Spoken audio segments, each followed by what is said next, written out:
Once again, it is indeed your boy Tim, the handsome liberal. Without a doubt, you see what is on the monitor behind yours truly. Hopefully, some of you folks, at the very least, some of you folks did tune in. The Republican national debate has concluded, and we're going to kind of go into some of the highlight, some of the important topics that were discussed on it. Just want to see what the take is from the people. Want to get your take on this because obviously it's important.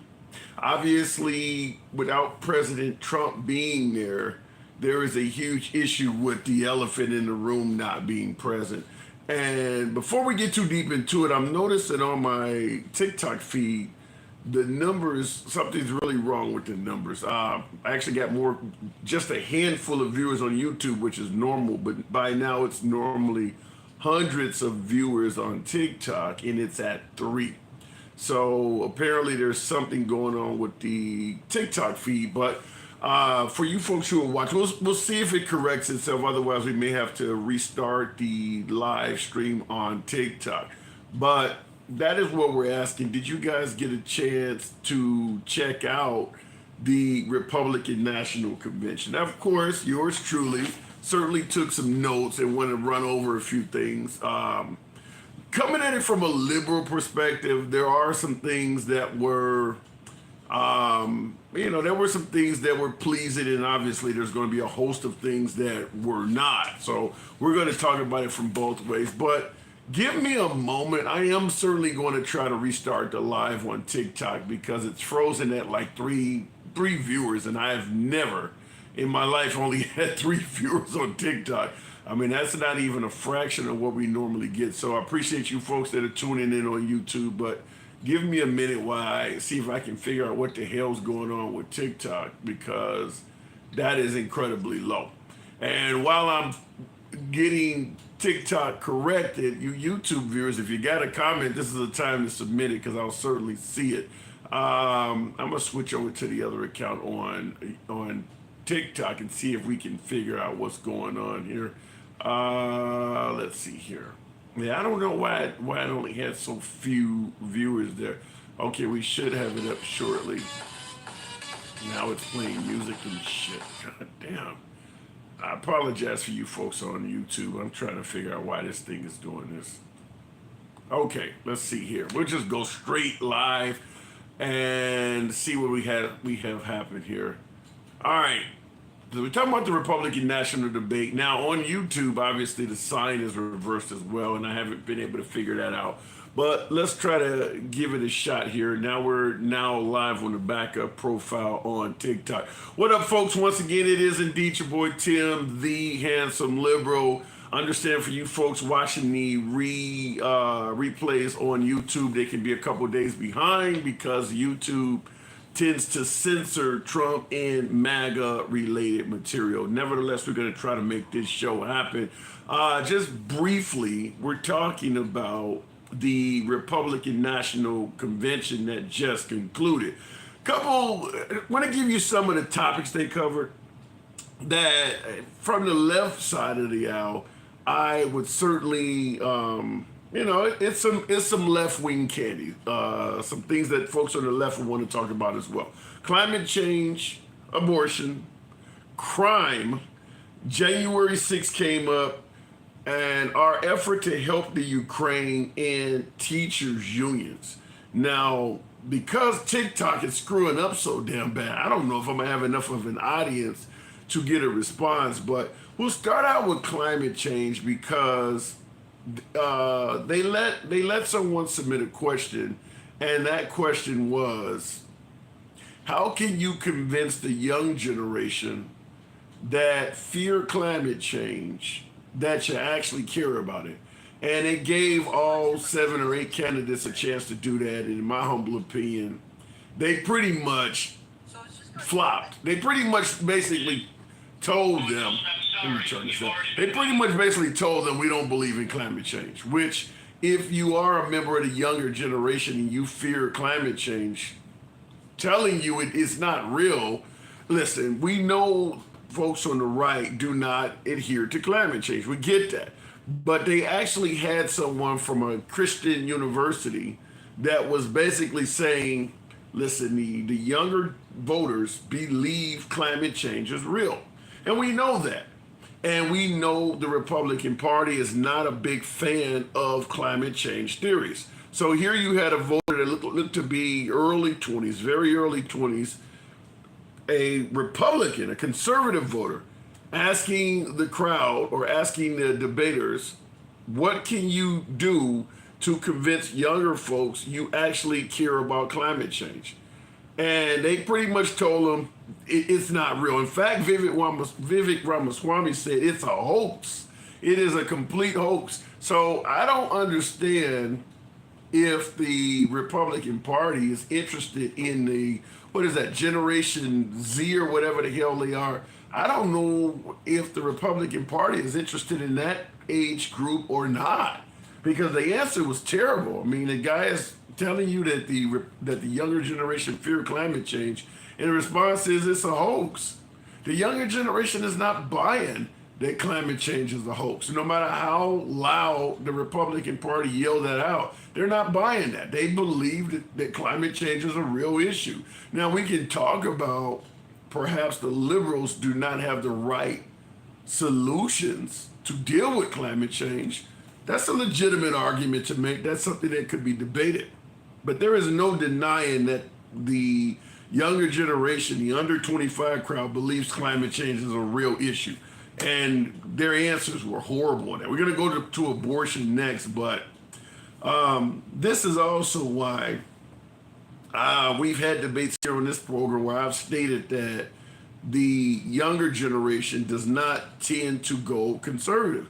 It's because the conservative party, the principles of the conservative party are not well aligned with what the younger generation favors, the things that they want, whether it's legalization of marijuana, criminal justice reform, abortion, tuition assistance, minimum wage increase. These are all the things that the younger generation are dealing with.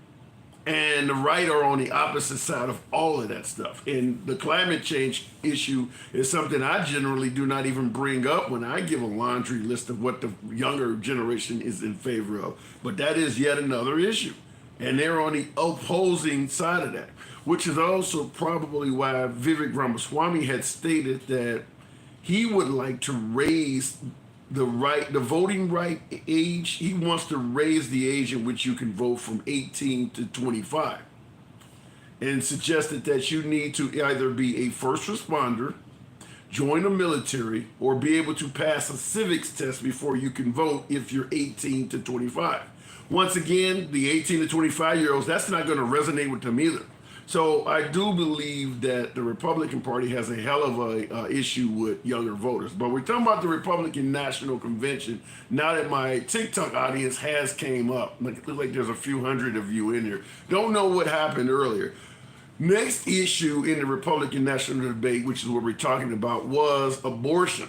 Now, the Fox News moderators were asking them about how they felt about a national abortion ban, a federal abortion ban, basically passing a law that abortion would be banned nationwide, not a states' right issue, not returning it to the states, but rather a national abortion ban.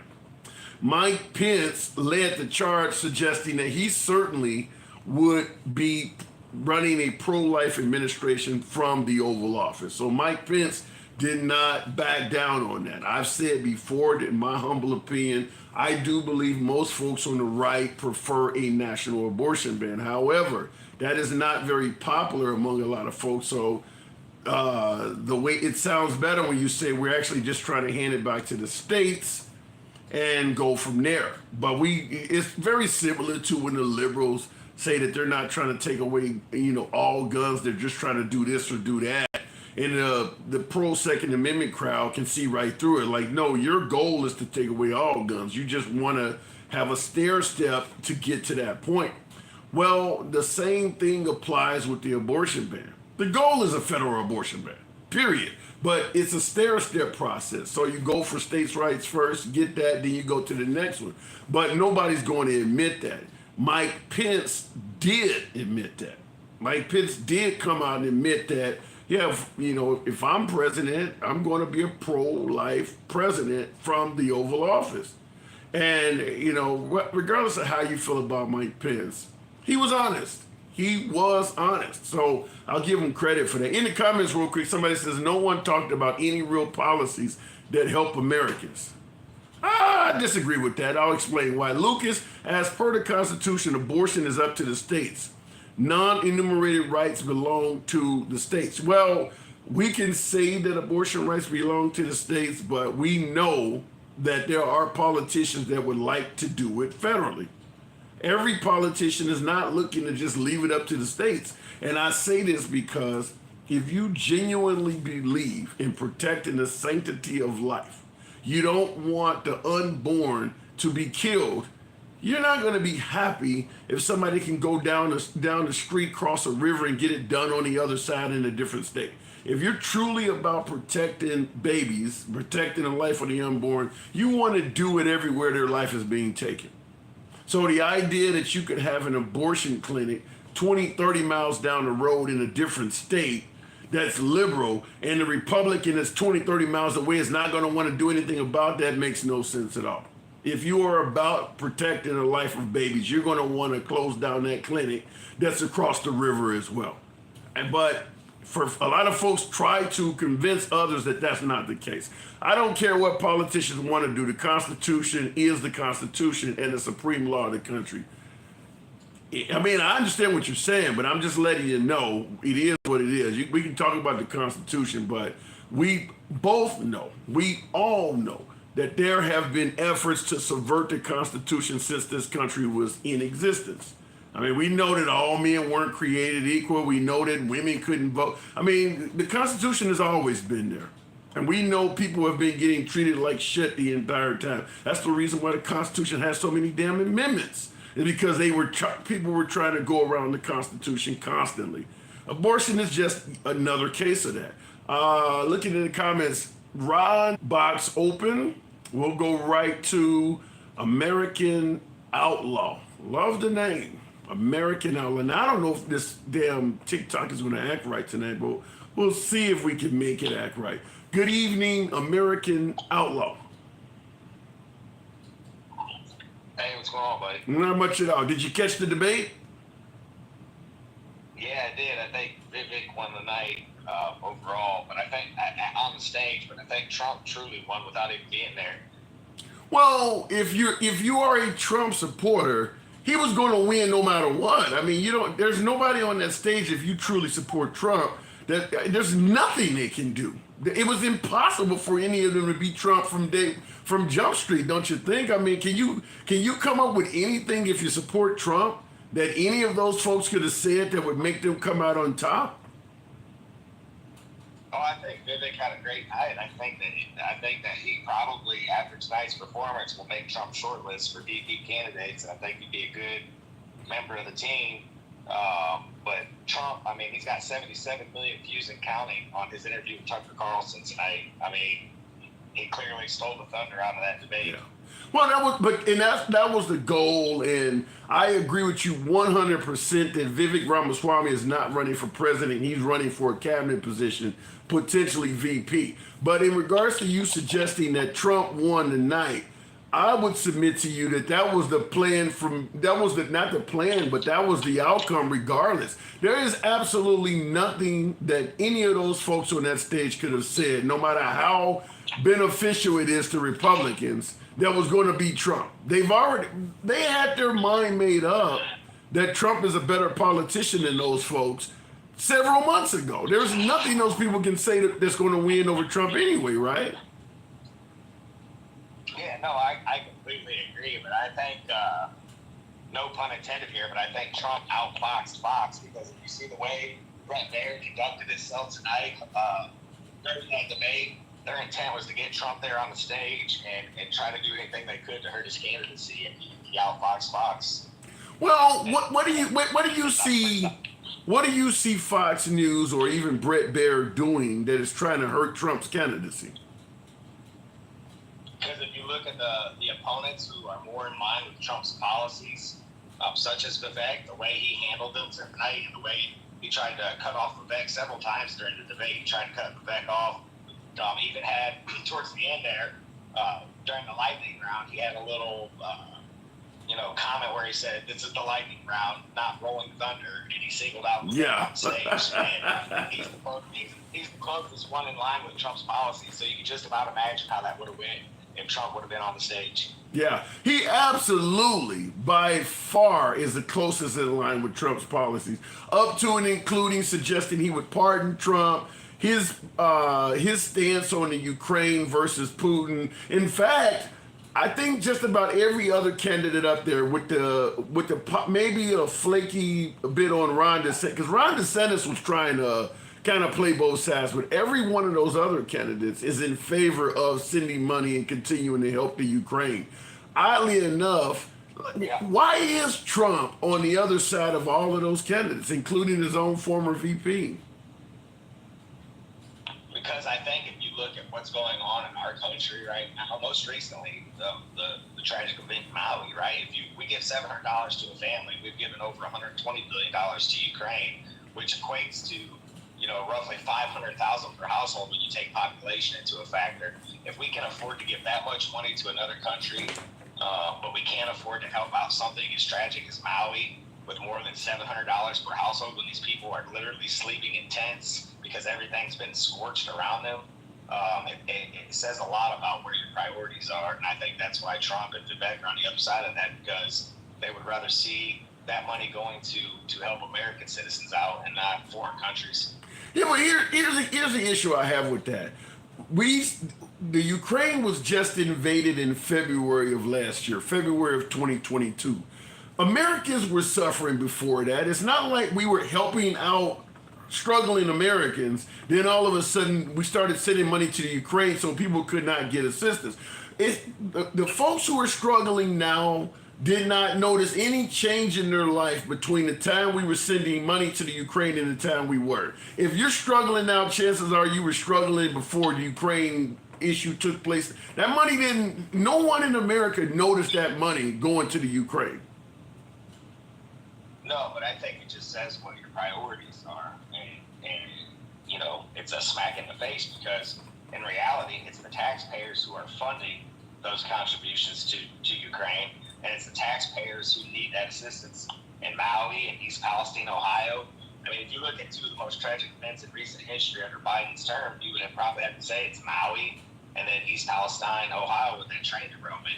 And it took him, 17 days to reply in East Palestine.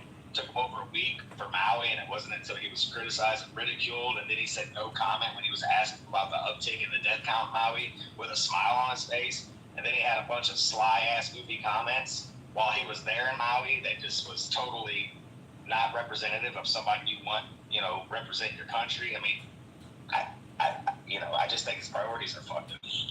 Yeah, I mean, I get the flack that Biden has taken on Maui, and he's certainly comparing it to his Corvette and his cat and all of this other stuff. I get how it does not look popular, but I don't know if you're going to escape that by, say, going back to Trump, who went to Puerto Rico and he's throwing around toilet paper and things like that and giving out bottles of Trump water. I mean, at the end of the day, when you go to a national disaster, people are always going to find a way to criticize you. When Obama went to Hurricane Sandy, they found a way to do it. Obviously, George Bush and Katrina is a horrible disaster. I mean, there's no way for a president to deal with a national disaster and please everybody. People are always going to find a way to criticize you. No, I agree, but when you had two coming back to back, you would have had a lessons learned coming out of the first one about what not to do. And he had two back-to-back poor performances when the country was looking to him, or different states in the country were looking to him for true leadership. And after what happened in East Palestine, Ohio, he was hard-pressed to come from his vacation that he was at a billionaire donor's mansion to even go to Maui to see those people. It wasn't until immense public pressure was put on him that he went. You would have thought he learned his lesson the first time around in East Palestine. Well, but here's the problem. This is why I say no matter how you deal with it, someone's going to criticize you. First, we're suggesting that Biden only gave them $700, gave them too little. But then when you have somebody like, say, Trump or Biden that gave $2,000 out in stimulus money or gave people unemployment and gave them extended assistance, people said you gave them too much. And no matter what you do, somebody's going to find a way to criticize you. You give them too little, that's not enough for them. You give them too much, well, now you're incentivizing them not to work and do better. There is no way to do that without somebody finding problems with it. Though, right? I don't think that's a fair analysis or comparison because during COVID, it was the federal government's policies that dictated the need for that stimulus because of their policies to shut down commerce, right? And so that bad policy was what dictated the need for that funding that was too much and incentivized people to sit on their ass at home. This is a natural disaster that took place, and I don't think the two are on equal comparisons. No, we can, we can debate whether they're on equal footing or not, but I'm just simply saying no matter what you do, your detractors are going to find a way to criticize you. There's nothing Biden could have done. Even if Biden sat down with every Republican and said, what should I do? And did it, you would probably have MAGA saying you listened to a bunch of rhinos and did the wrong shit. I mean, there's just no way to do that. No, I get what you're saying, and yeah. I agree. When you have the type of polarization that we have in our country right now, the type of division, you're always going to have criticism coming from the other side, no matter what you do. But there are legitimate concerns about Biden that I think that you would have to either be willfully ignorant or completely disingenuous to deny that this man is a horrible representation. If this is the best we've got to offer, and I know people on the other side can say the same thing about Donald Trump, and I get that. But what my point is this man even like capable? Like so let me. It's almost like the lights are on and nobody's home. Let's take everything you said, even from a liberal side of the aisle. I'm just, as opposed to debating any of that, I'll concede that to you. And let's just say Biden is as bad as you're saying. So I have to ask you this.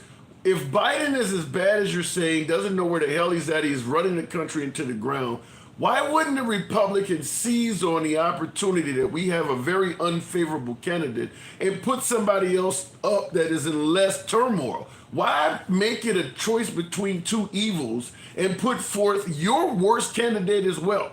Why not put forth somebody who is less divisive because you have us by the short and curlies right now? Why send Trump up? Yeah, so what I think it is, I think it's a bit of a few things, right? So I think to some degree, it's people know what they're getting out of Trump. They know that he was the first president in their lifetime. Rather, there's going to be people on your side of the aisle who don't agree with the commitments he fulfilled. But on our side of the aisle, he was the first president. But it's more than that, though. But it's more than just getting somebody. You know what you. I agree. You know what you're getting out of Trump. But the guy, even MAGA has stated that Trump had a hard time getting as much as he could accomplish because the liberals never gave him a chance since day one. Now, in addition to liberals coming after him, he got a host of Republicans that don't like him. Why would you put somebody up that's going to be handicapped so bad by so many court cases and indictments when you got Vivek Ramaswamy or Ron DeSantis or somebody that could give you very similar policies to Trump? They're younger. They got 8 years instead of 4. Why would you send up the most divisive guy you have? Yeah, no, I understand that. That's a legitimate question. But the other part outside of knowing Trump, that's why I said it's multifaceted. A lot of people are on a revenge tour, and they're going to stick with Trump regardless. They want to see this thing through. And as divisive as it is and as unproductive as it may seem, that's just how they feel at their core. I don't, that's not my angle. My angle was simply, I agreed with his policies and he proved that he can deliver.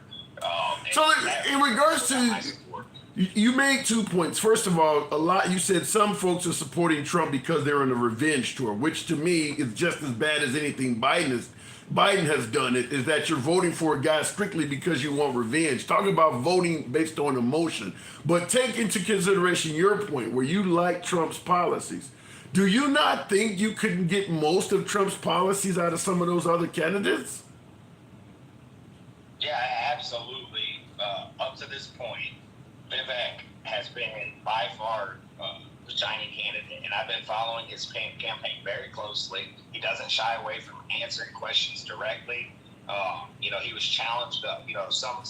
Some conservatives or some, I would say, the more far right side of my aisle, they think that he's some sort of psyop plant, meant to knock Trump off of his pedestal, and they point to things like the fact that he got Paul Soros, which is George Soros' deceased brothers.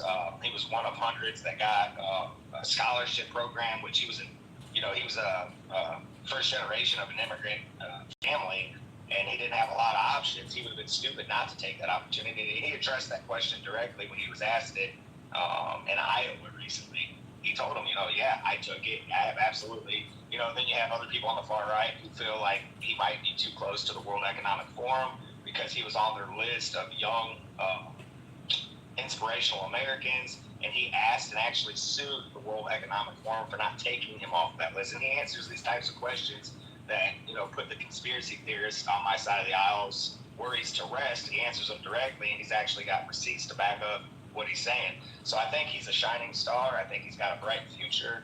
And I don't know how this whole thing's going to play out. I mean, it could go either way. There's a lot of time. And after tonight, I expect to see him surge even further in the polls. I expect to see him unseat Ron DeSantis in second place and close the gap some on President Trump. And it'll be interesting to see how it plays out. Yeah, I expect Trump to potentially announce Ramaswamy as a running mate. I could see that. I mean, Ramaswamy is obviously not going to beat Trump for the nomination, but it would not surprise me if Trump started speaking favorably of Ramaswamy as well. But I do got to move it on.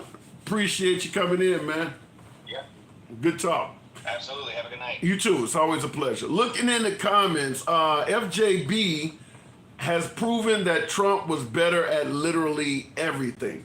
Well, it depends on what side of the aisle you're on. And by the way, folks, tap the screen, get your boy up to 10,000 likes. You know what I always say, the program is and forever will remain MAGA friendly. MAGA are my preferred guests. Nevertheless, liberals are welcome as well. Tap the screen, get your boy likes up. I do appreciate you folks tuning in. We're obviously talking about the Republican National Convention, talking about winners and losers. I do agree with my last caller, and I'll go right back to the box. I do believe that if you are a strong Trump supporter, Vivek Ramaswamy was overwhelmingly the winner because his policies are essentially the same as Trump. He essentially is backing Trump up on all, like when they asked the question, who would commit to supporting whoever the eventual Republican nominee is. Now, we know, all of us know that that's likely to be Trump. Ramaswamy damn near wanted to jump up and down and scream, I will. Whereas, obviously Asa Hutchinson said he would not if it's Trump, basically, and so did Chris Christie. Even Ron DeSantis and some of them were slow to raise their hand up, but Vivek was all over it. Same thing about him suggesting that if Trump is, or better yet, if Vivek becomes the president, he's already stated he would pardon Trump. I mean, everything he was saying was pro-Trump. Just like I mentioned with the last caller, the Ukraine is another issue where everyone on stage, with the somewhat flaky exception of Ron DeSantis and definitely Vivek Ramaswamy, stated that they would not continue helping the Ukraine. Ron DeSantis was a bit flaky on him. Ron DeSantis is trying to play both parts. He's trying to be a traditional Republican and maintain the MAGA following simultaneously. Ramaswamy is running behind Trump, period. That's all he's focused on, is making sure Trump's policies continue. So it became an interesting debate, but I certainly do believe that if you are MAGA, if you do favor Trump, Ramaswamy overwhelmingly won that debate in your eyes. Continuing to move on, let's see if we can make it happen with the one and only, the Rainy Kane. Let me know, hopefully the TikTok is just flaky as hell with me tonight. Good evening, Kane. Did you see the debate? I did. I watched parts of it. I didn't watch it all, but the parts that I did catch, I thought Nikki Haley did a beautiful job. I thought she was very, very strong. I was actually very shocking. I was shocked that Ron DeSantis was the usual boring. He was boring. I didn't see any like flash moments. Maybe I missed them. But what did you see, Tim? Well, first of all, with Ron DeSantis, as I stated, Ron DeSantis is trying to play to two audiences: the traditional Republicans, which MAGA now refers to as rhinos and never Trumpers, and he's also trying to play to MAGA. So he's trying to play both sides of the fence, and that is a very difficult feat to accomplish. But that is what Ron DeSantis is trying to do. Nikki Haley was strong. She threw some bombs out there. So did Mike Pence, by the way. Mike Pence attacked the hell out of Ramaswamy. But the audience, overwhelmingly MAGA, are not going to really credit Nikki Haley for any of that shit. Well, yeah, I could agree. I think Vivek, I don't know, I feel like he was very disingenuous. I mean, just like they heckled him on, the skinny kid with a weird middle name, like they did, like Obama did. I thought it's like, okay, you're trying too hard. You're just trying too hard. So I saw nothing authentic about this guy at all, to be honest. I saw nothing about him that made me like, oh.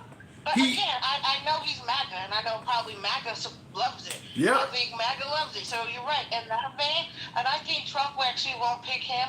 I think he'll pick Tulsi Gabbard, and I think that'll be a winning ticket beyond belief, in my opinion. Tulsi, you think Trump would go with Tulsi Gabbard over Vivek Ramaswamy? Absolutely. I didn't think, that's an interesting. I'll say this. He wants to win. He wants to win. That ain't gonna matter. I'll say this though. I have not heard enough from Tulsi Gabbard to see where she stands on Trump's policies, if she has anything that she differs from him at all on. Vivek Ramaswamy is like the Lindsey Graham, the Ted Cruz of 2016. They are following behind. Vivek Ramaswamy is following behind Trump on his coattails like nothing else. I'd have to hear Tulsi Gabbard and see, because she used to be a Democrat. So I'd have to hear more what she has to say. But I think that's what the appeal is going to be. I think that's what the appeal would be. The Republicans really like her and they really respect her. And I'll say this because I know you got other callers. I think Trump will have a hard time getting the evangelical vote with Vivek because he's a Hindu, and you know how they are in the Christian area. I'm just saying, these other they don't play with these other types of gods, and also he's a vegan, so I just don't see the burly Republicans voting for a vegan. I just don't see it. Yeah, I want to kind of agree with you on the evangelicals, but the fact is, the evangelicals went with Trump, and he's not a devoted Christian by any means. Yeah, but he's Christian. Yeah. I mean, this guy does the red dot, does the ceremony, you know what I mean? So that wouldn't roll. They would see this as a Catholic in the White House, which is kind of hard for a lot of people when JFK was a Catholic, right? We've only had a handful of Catholics. Everybody else has to be Christian somehow, right? So anyway, I just think it would be hard sell, in my opinion. I think Trump would not get the evangelicals the way that he would want. If he went with Tulsi, I think they would have it. Wow. So at the end of the day, from what you've seen so far, we know what we got in Biden. Do you think Biden can actually pull this off in 2024? Absolutely. And you know what? It's one of those things. He can run literally from the basement again. We hate Trump. That's the problem. Joe Biden is going to win by default again. That is what the reality is. If you hate Donald Trump, which the majority of the country does, Joe Biden's the default fucking winner. And it ain't because nobody really, actually, I support Joe Biden. I shouldn't say that. Joe Biden's fucking boring. It's not like he's like Obama, some inspiring candidate. So in other words, there really is no solid love for Biden that's going to make him win. It is the hatred of Trump that is going to give Biden an easy victory. Absolutely, hands down, just like it did the first time. We hate Donald Trump. The man's got 91 felonies. And they asked the question, would you still support him if he was in jail? Like, and they all rose their hand. I'm like, who are you people? Yeah. Well, and they believe Even that. like this, they all rose their hand. Well, they believe that Trump is being wrongfully charged. That's why they're saying they'll run with him even if he's incarcerated, because they believe the incarceration is bullshit. Yeah, well, they don't believe that. They know they have to say it for their crazy ass psycho fans, but they don't believe that. Those guys are saying Chris Christie, Nikki Haley. Those guys don't believe he's unfairly like this was unjust. Maybe the shit in New York, but January 6th, they know what he did. I mean, nobody's that silly. But anyway, like I said, I know you got college, darling. It was good to talk to you. Absolutely a pleasure. Always a good conversation. All right. And I will say something, folks. One of the things that, because we talk about Mike Pence, and listen, there's no love for my beloved MAGA for Mike Pence. Obviously, because of what happened on January 6th, a lot of MAGA believe that Mike Pence is a rhino or, working with the liberals or whatever you want to say, fill in the blank. But believe it or not, everyone on that stage, except for Vivek Ramaswamy, stated that what Mike Pence did on January 6th was the right thing to do. Every single Republican contender on that stage, with the exception of Vivek Ramaswamy, stated that Mike Pence made the right decision on January 6th. That says a lot, because I won't say overwhelming, because I don't know what percentage of the Republican Party is MAGA, but it's a large percentage. But obviously MAGA believes that Mike Pence made the wrong decision on January 6th. But every other Republican contender, with the exception of Vivek Ramaswamy, stated that on January 6th, Mike Pence did the right thing. Ron DeSantis attempted, once again, trying to play to both audiences, attempted to dodge the question, but Brett Baer and Lisa, whatever her name is, they held him to it and forced him to come out and state how he felt. And he ultimately also agreed that Mike Pence did the right thing on January 6th. That says something, folks, because there's a hell of a lot of people that think Trump will not get convicted because there's a Republican going to be on every jury. There's a lot of Republicans that believe he did the wrong thing too. I get that folks want to make this out to be liberals against Trump. There's a lot of Republicans on the other side of Trump. All right, going back to the box, real quick in the comments, Pierre Bordeaux says, Democrats are killing America from the inside. If Trump got elected tomorrow, within 6 months, he would be talking about how great the country is doing. Yeah, Zion. Appreciate the ad and mustache. America's not being killed from the inside. Inflation sucks. We're paying way more at the pump than we need to be paying and we want to be paying. Inflation is just driving folks. It's hurting us. But America's not being killed from the inside. Where the hell is that coming from? We have went through far more tougher times than we're going through now. That's what I'm talking about when I refer to as Armageddon politics. We're not doing that freaking bad. We'll keep it moving. Z-Pack, welcome to the program, Z-Pack. Hopefully you guys, see it's 450 you guys. Tap the screen. Get your boy up to 20,000 likes, 450 of you in here or so like that. Appreciate you guys rolling with your boy on YouTube as well. Did you catch the Republican National Convention, Z-Pack? I did, yes. What you think? Absolutely did. Who won? I agree with Randy. Nikki Haley was outstanding tonight. What she did to Vivek, who I think is extremely dangerous. How so? Wait. Yeah, she really tore Vivek a new one, but how do you said you believe he's dangerous? Explain. His lack of understanding of foreign policy, his lack of just his bowing down to Vladimir Putin while getting absolutely, shit on by all the other candidates when he said basically that he was simping for Putin, not in those words, but that's exactly what he's doing. I don't, but let me interrupt to say, I don't believe Vivek is bowing to Putin. I believe he's bowing to Trump, and because Trump favors Putin, I think Vivek is taking that route simply if Trump spoke tomorrow and started criticizing Putin, I bet Vivek's stance on Putin would change as well. Yeah, I mean, he's definitely trying to. He has an audience from one. Like, Yep. You know, he's trying to be his VP. But you know, Chris Christie. I mean, you saw him tonight get heckled by that crowd, and. But didn't you expect that? Didn't you expect? Chris Christie is heavily critical of Trump. You know that crowd is hardcore Trump supporters. They, as Trump himself stated, people don't like to hear bad things about me. Didn't you expect him to get booed? Yeah, of course it did. But I just think it's funny that you have a guy with 91 indictments, and you're gonna boo Chris Christie and not the guy with 91 indictments. Whether or not you think the indictments are correct or not, tomorrow Donald Trump is getting his mugshot taken at the Fulton County Jail.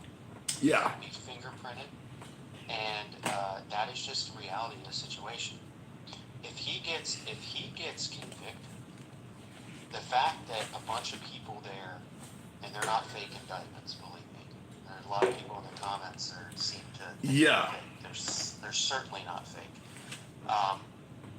Mike Pence tonight was also very stern with his. Yeah, you know, Mike Pence, he's been so docile since January 6th. Yeah, he kind of hit hard tonight. He did take a few pretty good swings at Ramaswamy. He was hitting. He took a couple good shots at Ramaswamy. Yeah. And honestly, Vivek reminds me, and I don't know if anybody else looked at this, but Vivek reminds me of Donald Trump in 2016. How so? He's like this outsider that is like kind of like towing this MAGA line, right? And you see a lot of people on this app in particular in these lives who have a lot of the same viewpoints as he does. I think that while he's a long shot, it's one of those things where you look at this guy and you go, holy crap, what if the MAGA world like clings to this guy, and then all of a sudden he becomes the front runner? And I get that he's no shot, and I'm 100% there, but that MAGA cult is so weird and they're so strange that like it is entirely possible. I mean, and again, I want to preface it by saying I think he's a long shot, but after what happened in 2016, I literally have no idea. Okay, let me say this. I disagree with you suggesting that Vivek is similar to Trump in 2016. And here's what I mean. In 2016, the reason people like Trump is because he came at things from a bold, outside, as you said, an outsider. He was saying things that people were not used to hearing politicians say about waking us up for, corruption and things like that in Washington, D.C. The reason I don't believe Vivek sounds like Trump in 2016 is because Vivek ain't saying nothing new. He's repeating Trump's greatest hits. When Trump was doing it, it was new music. What Vivek is doing is a remix. He's sampling from Trump's album and playing the same shit. Doesn't it make you weird? Doesn't it kind of, though? I don't know. Like, everybody loves the not a politician guy, right? Like, oh, I'm not a politician. I'm not a member of the... I don't. Oh. I don't. You're right. No, I know. Yeah, go ahead. But I'm saying that people tend to gravitate toward that, specifically on the right, because they think that all politicians are, that someone with no experience is going to be better. Right. That's what we saw in 2016. But they didn't like Obama. Obama wasn't a typical politician when he became president. Yeah, but he was in politics though, right? He was a senator. I'm talking about like a total outsider viewpoint. But again, as I said, I just want to preface. I think that Vivek's take on Ukraine was horrid. And to anybody on this app who I've heard say the exact same talking points, you got checked tonight by Republicans, and especially Nikki Haley. Yeah. Nikki Haley served you and said, no, you are wrong. That is not what happened. And Pence did the same thing, and so did Christie, I believe, but I don't remember. Chris, you know something? When we talk about Mike Pence and Mike Pence coming out a little bit harder than we would have expected, Chris Christie was a little bit softer. I expected to get a lot more bombs out of Chris Christie. Well, Chris Christie's there to annoy Trump, right? He's there to make Trump really angry and go on Truth Social. And you saw on Truth Social tonight, Donald Trump sent out a truth saying that he never said that Pence, or never told Pence to throw away the votes, which is now essentially intimidating a witness again on Truth Social. This is a guy who's going to, is a witness against him. So he could actually get in trouble for literally saying that tonight. Wow. What he said. It's unbelievable what this guy does. And he did it earlier tonight with Fani Willis again, where he sent out a Truth Social. It was a re-truth of somebody saying that they have to go after Fani Willis. Like she has to be like held accountable or something. And this is the kind of stuff that he's going to get in trouble for. If it's one thing I will say, because people talk about a two-tier justice system while claiming that Trump is being treated unfairly, I'll tell you right off the bat, any average citizen would have been held in contempt if they were criticizing judges and doing all that kind of shit that Trump is doing on a national scale. That's the thing. It's a cult, because what happens is they say that it's a two-tier justice system, but they don't realize that Trump is literally a two-tier justice system, because anybody else would be in extreme trouble. You would be in trouble. What he's doing. And I know you have other callers, and I don't want to take up a lot of your time, but the thing is, I just think that what you saw tonight was a continuation, especially with that crowd, of the behavior of Donald Trump and what he has done to America. He has succeeded in dividing the GOP and also America. He has done both. And people say Dems are destroying the country in the comments and all this stuff. No, you don't understand. Donald Trump, if he gets in with his Agenda 47, it is an autocracy. That is what he wants. And if you are simping for Putin after he did what he did today, still, you are, in fact, an authoritarian. You're not a But let me say this, and I'm never going to be one to defend Vladimir Putin, but the guy he took out was clearly trying to start a coup. I mean, if you tried to do that in the United States, I mean, look at what we're trying to do to Trump, suggesting he started a coup. I mean, if you start a coup, you don't expect to live a life of freedom and happiness, do you? No, but and the crazy part is, what makes me angry is you have people on this app in particular who are simping for Putin and defending his every move in Ukraine. You're supporting a man who just got rid of his political opponent today. And make no mistake about it. But see, like I said, I'm not trying to defend Putin, because I think Putin is a madman. But taking out the head of the Wagner group that was literally trying to divide the country, to me, that ain't no different than taking out the head of the Confederacy. I mean, he was trying to break the nation in half. The fact that he wasn't at least in prison already is a surprise.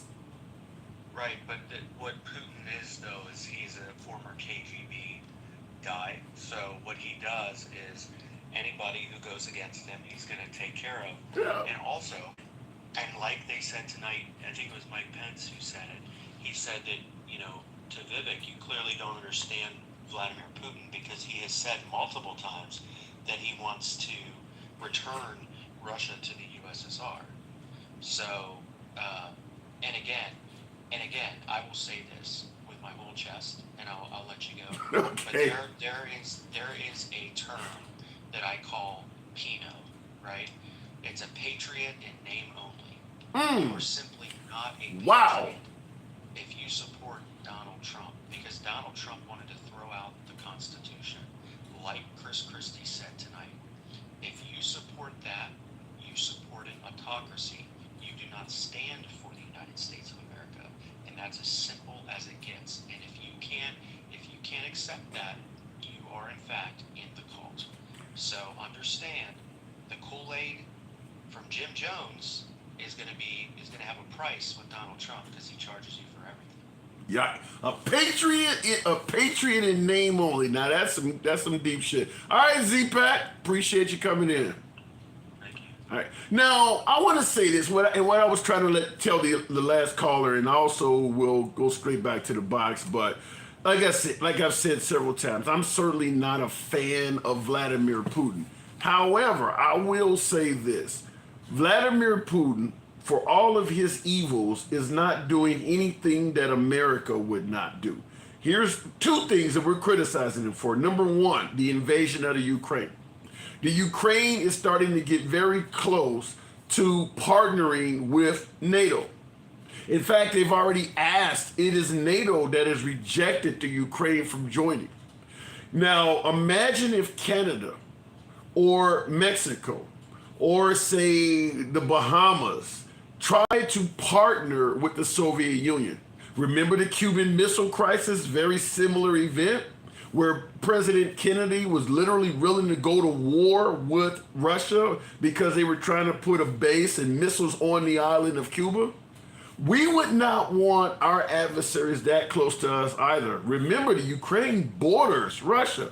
We would not tolerate an adversary bordering our nation. We would go to war with anybody. If Canada was partnering with the Soviet Union, we would be damn near willing to invade Canada the same way Putin is invading the Ukraine. So I even though I'm not defending Ukraine, I am going to point out that this is a matter of do as I say, not as I do, because we're telling Vladimir Putin he is wrong, knowing we would do the same thing. Also, in regards to taking out the head of the Wagner Group.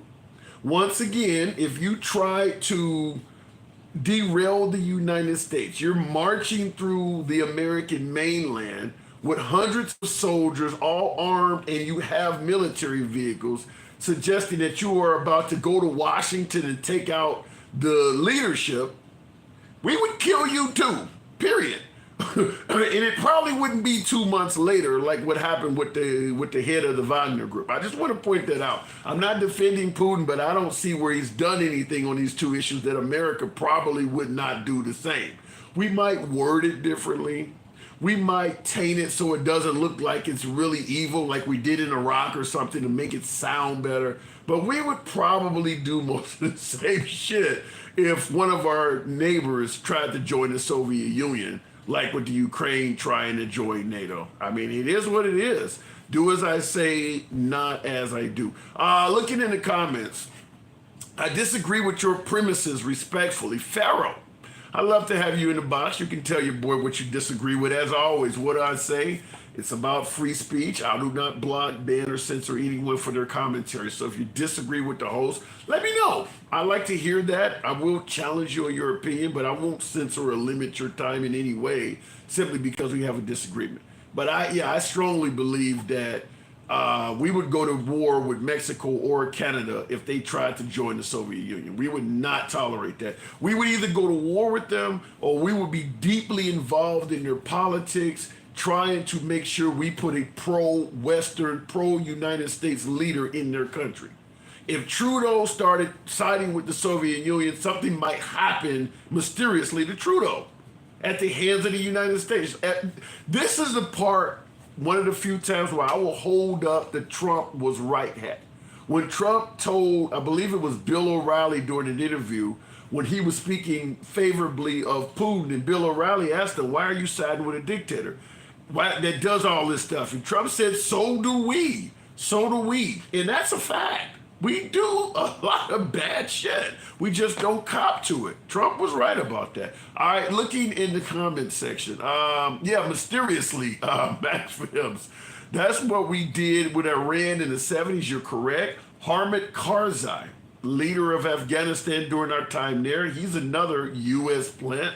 We absolutely do that stuff. You don't think we had something to do with Gaddafi being removed from power? Obviously, Saddam Hussein was only removed from power because of us.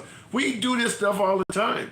Some would even argue that's why the Clintons, or better yet, Russia, supposedly, you hear Hillary Clinton talking about Russia interfere with the election and try to make Trump win.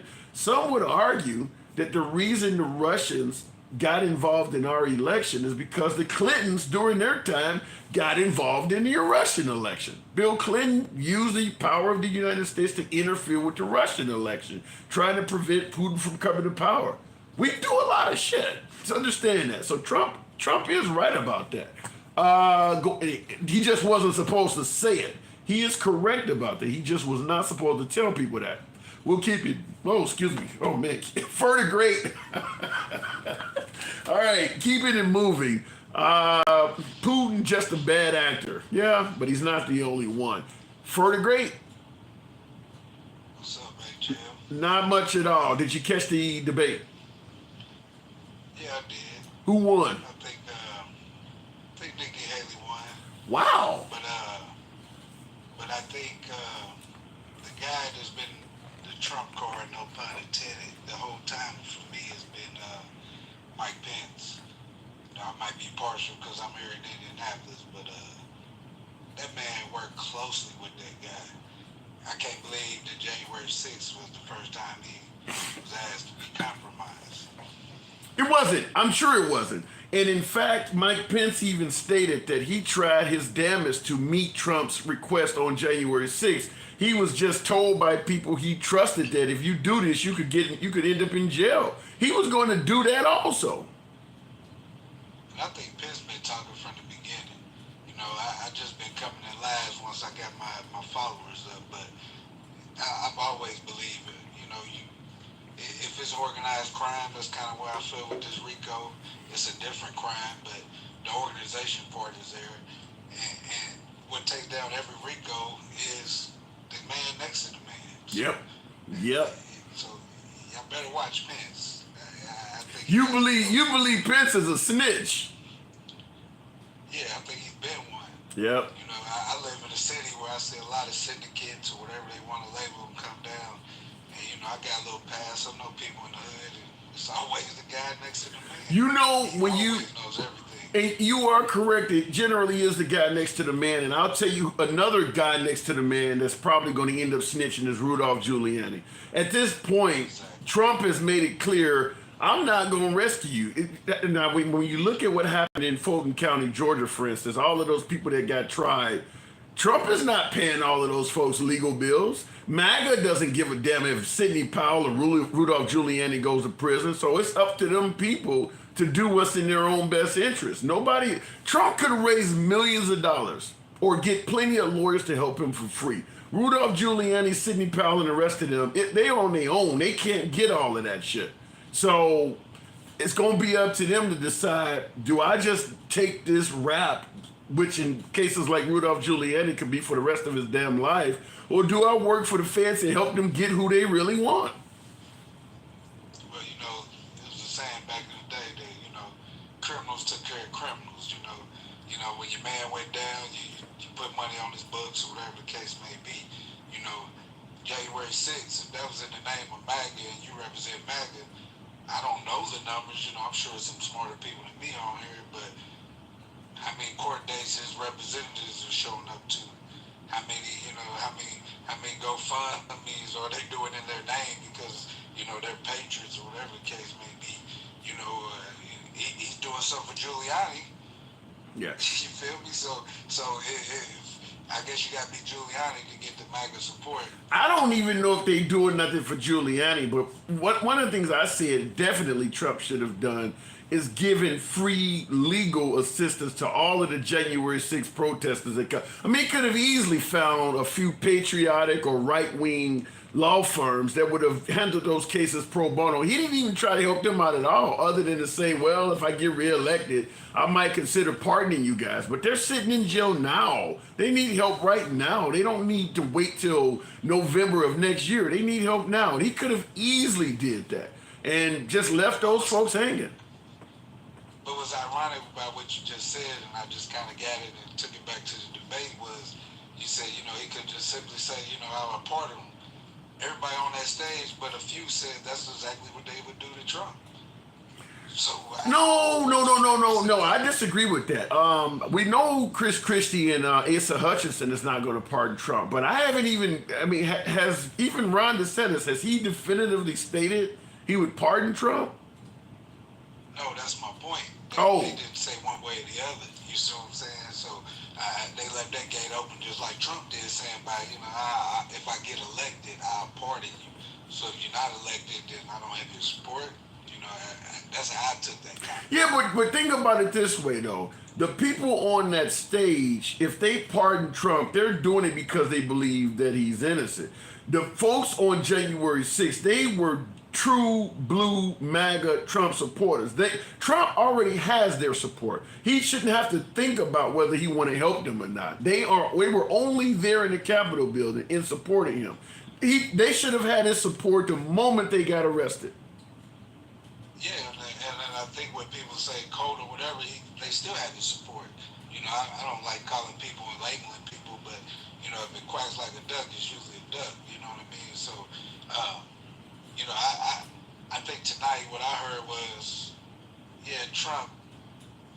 I think those numbers are not really reflecting on what the GOP is. There was boos against Christie, of course. Yeah. But you see when they let him talk. It seemed like as much as arousal as he got when he was talking the truth. And I think him and maybe 2 or 3 others up there are really fighting for what the GOP is. Nothing lasts forever. That's evolution. So this is the GOP's bomb ball. This is their Doug Flutie. So if it don't happen, it may be magnified. But let's be clear. Do you see any of those 7 or 8 folks having a realistic chance of getting the nomination over Trump? I don't know. Like I said, Trump. If so, who? Give me the one. If there is a shadow of a chance, give me the one of them that would have the best chance of getting the nomination over Trump. I think surprisingly, and people gonna look at me crazy, Mike Pence is definitely the Trump. Are you kidding me? Mike Pence? I'm not kidding you, man. I mean, he's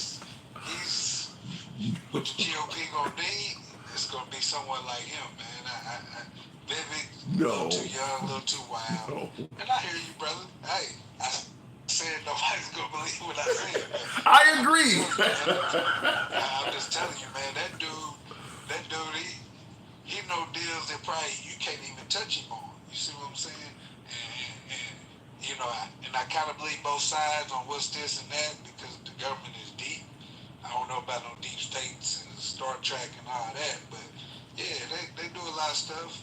But Mike, something in defense of your statement about Mike Pence's knowledge, he was the one that stated during that debate, I'm the only true, or what did he say? I'm the truest conservative on the stage or something like that. And that is true. That is, when you think about what a traditional conservative is, Mike Pence checks off more boxes than anybody else on that stage. It just happens to be he's running during a time when nobody really gives a damn about a true blue conservative. They're looking for MAGA. But he talking about like a Reagan conservative, he probably checks off more boxes than anybody. And I think that's really HL would save the GOP. Because at the end of the day, you're going to save your own. Trump was a nice fad, just like bell bottoms and afros. But, as things change, people want something different. You know what I'm saying? I don't think we're there yet, though. Used to. I agree with you, but I don't think we're there yet. I don't think the fad is over with yet. And it may not be, but when you get more information, I would hope people that the sensible and theological things would change. I don't know what's going to happen to Trump, but you would think, all this pump faking he's doing, in my opinion, is that, when some of this truths come out and some of these people turn against him, like you always say, these are people that he hired. These are Republicans. These are not, the DOJ or whatever. You can say it's Biden, but there's no Democratic Right. witnesses. Right. I mean, Right. how you explain that? I'm all for a good theory and a conspiracy theory, you know what I mean? But how you explain that? Yeah. I don't, yeah, you know, Swear that. the thing about it is the only way Trump walks away innocent is that you have to show up to court with your mind already made up. Because, yeah, there's too many folks that Trump gave high levels of credibility to that are now testifying against him.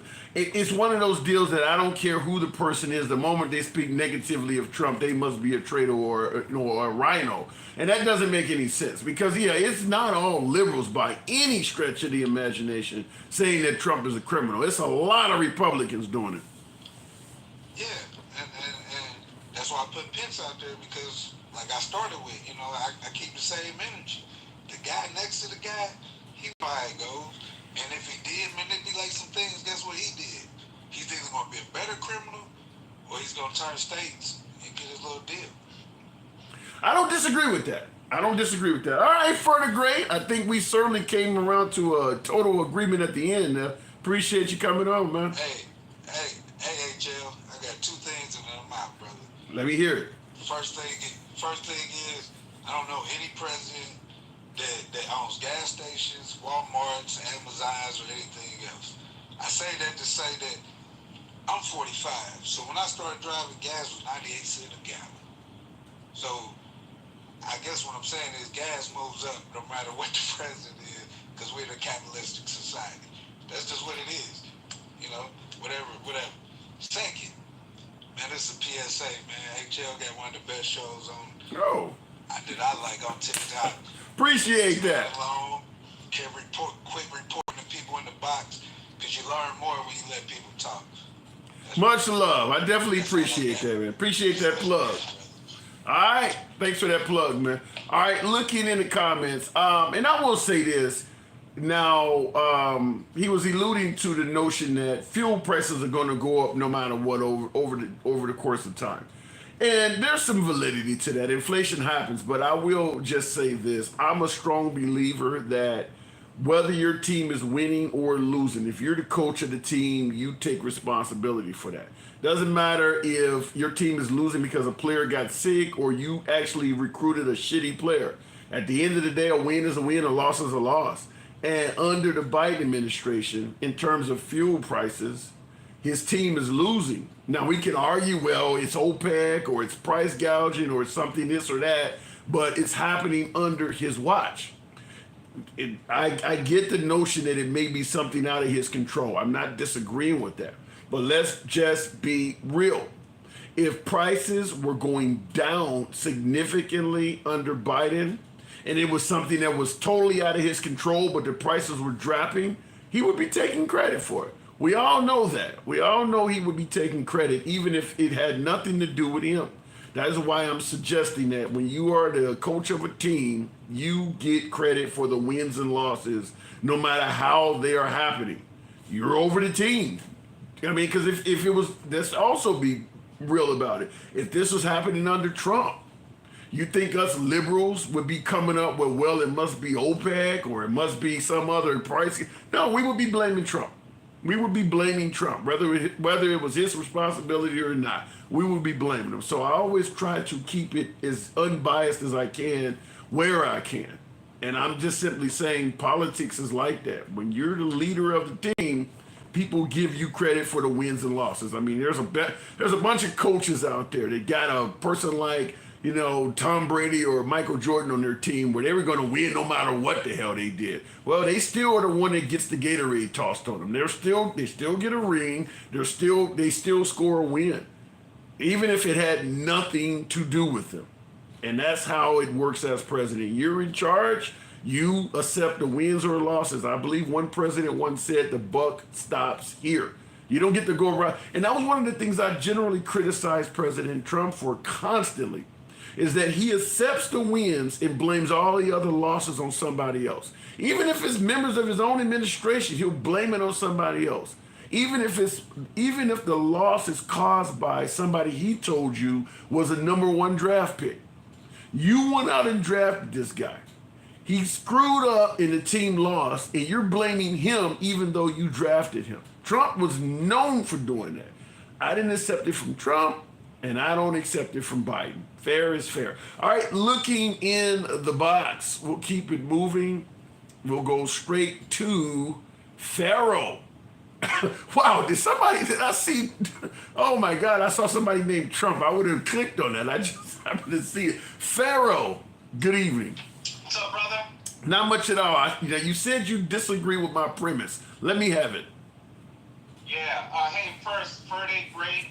Hey, bro, I gave you a follow because he hit it spot on. Before I get into that with Pence, I've been thinking and saying that all along because Pence originally was kind of staying away from the topic on if he was testify, and then most recently he came out and said, "Yeah, if I'm compelled, I'll testify."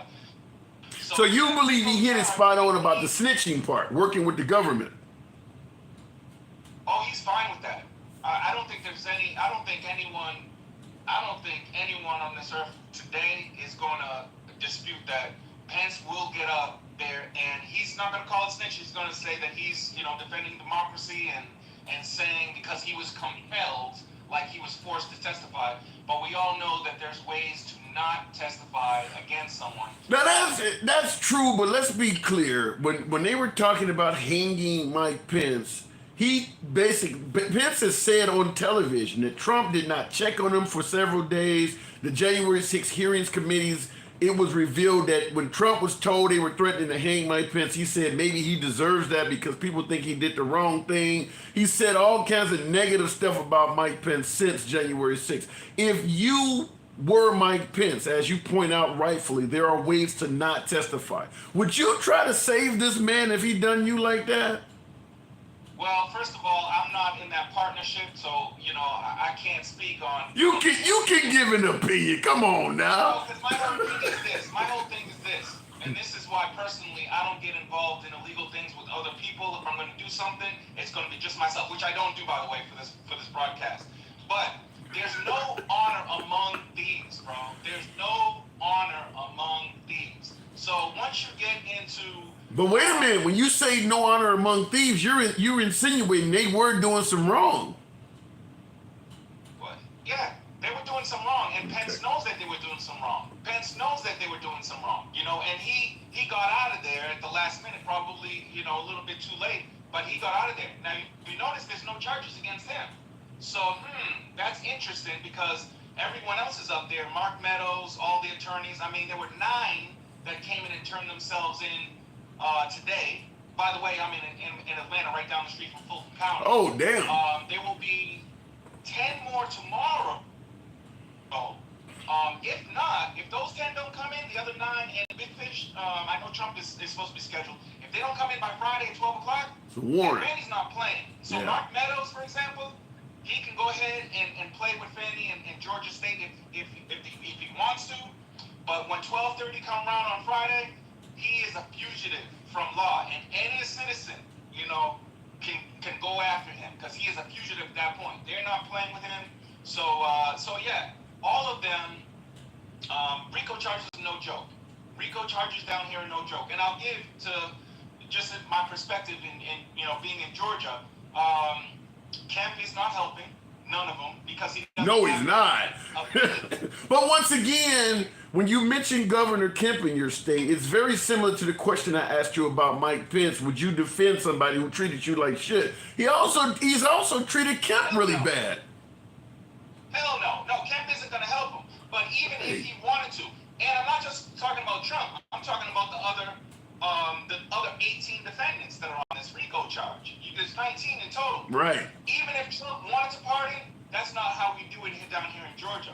There is a parole and pardon board, okay, not the governor, and you can send in your application, but it doesn't get considered until you have 60 months in, 5 years. You know what's really funny about that is that the Republicans often champion being really, really tough on crime, and then this is a perfect case where it's coming back to hurt them because they are really with the RICO Act trying to keep people locked up and giving you little avenue to escape it, and it's coming back to hurt some of the top Republicans in the game. That's why I say, bro, law and order. They've been telling us that for decades.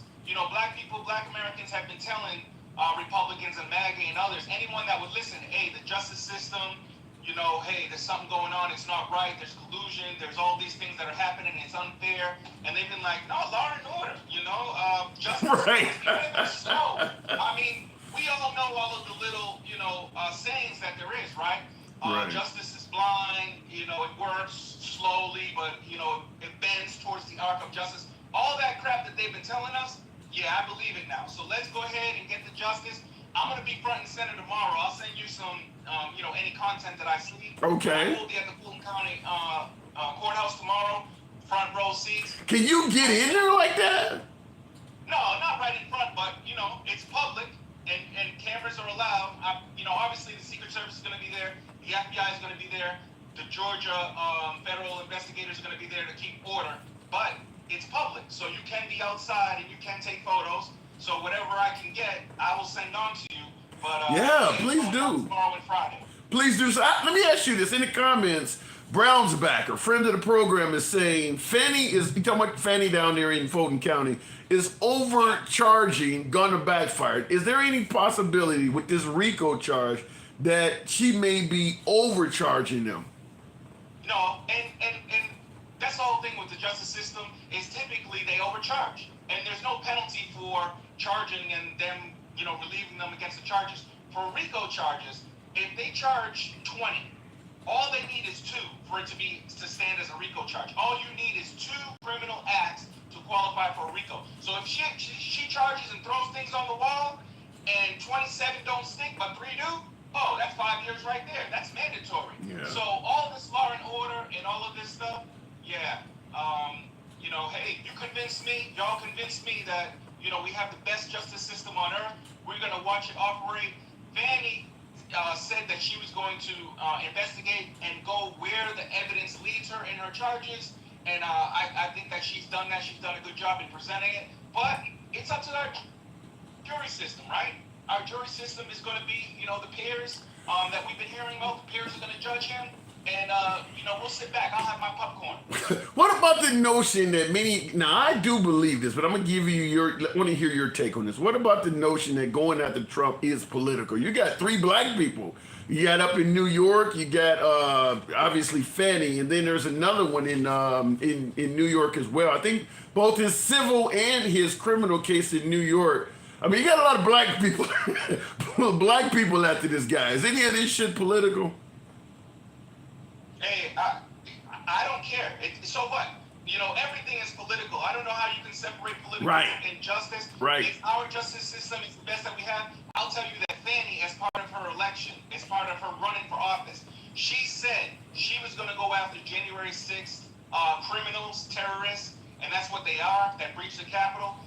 She said she was going to go after anyone that tried to interfere with the Georgia election, that called our Secretary of State and was looking for votes. Anyone that conspired in that, she said she was going to go after it. So part of that was the election. There was a complete other person, I don't know his name now because he didn't get elected, that said the opposite, and that's fine.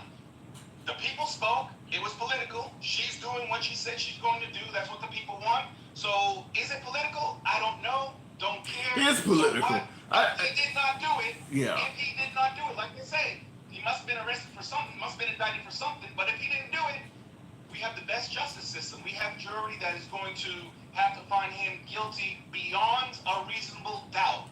Far beyond. Far beyond for him. He doesn't have anything to worry about. But what I can tell you is that, yeah, it's not looking good. And when you have these other co-defendants, and you have Rudy Giuliani that likes to talk anyway, that has things on tape.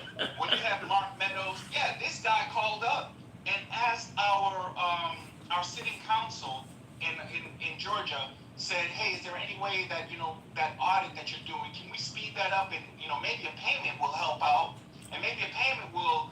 Did he really? Did that come out? Yes. Wow.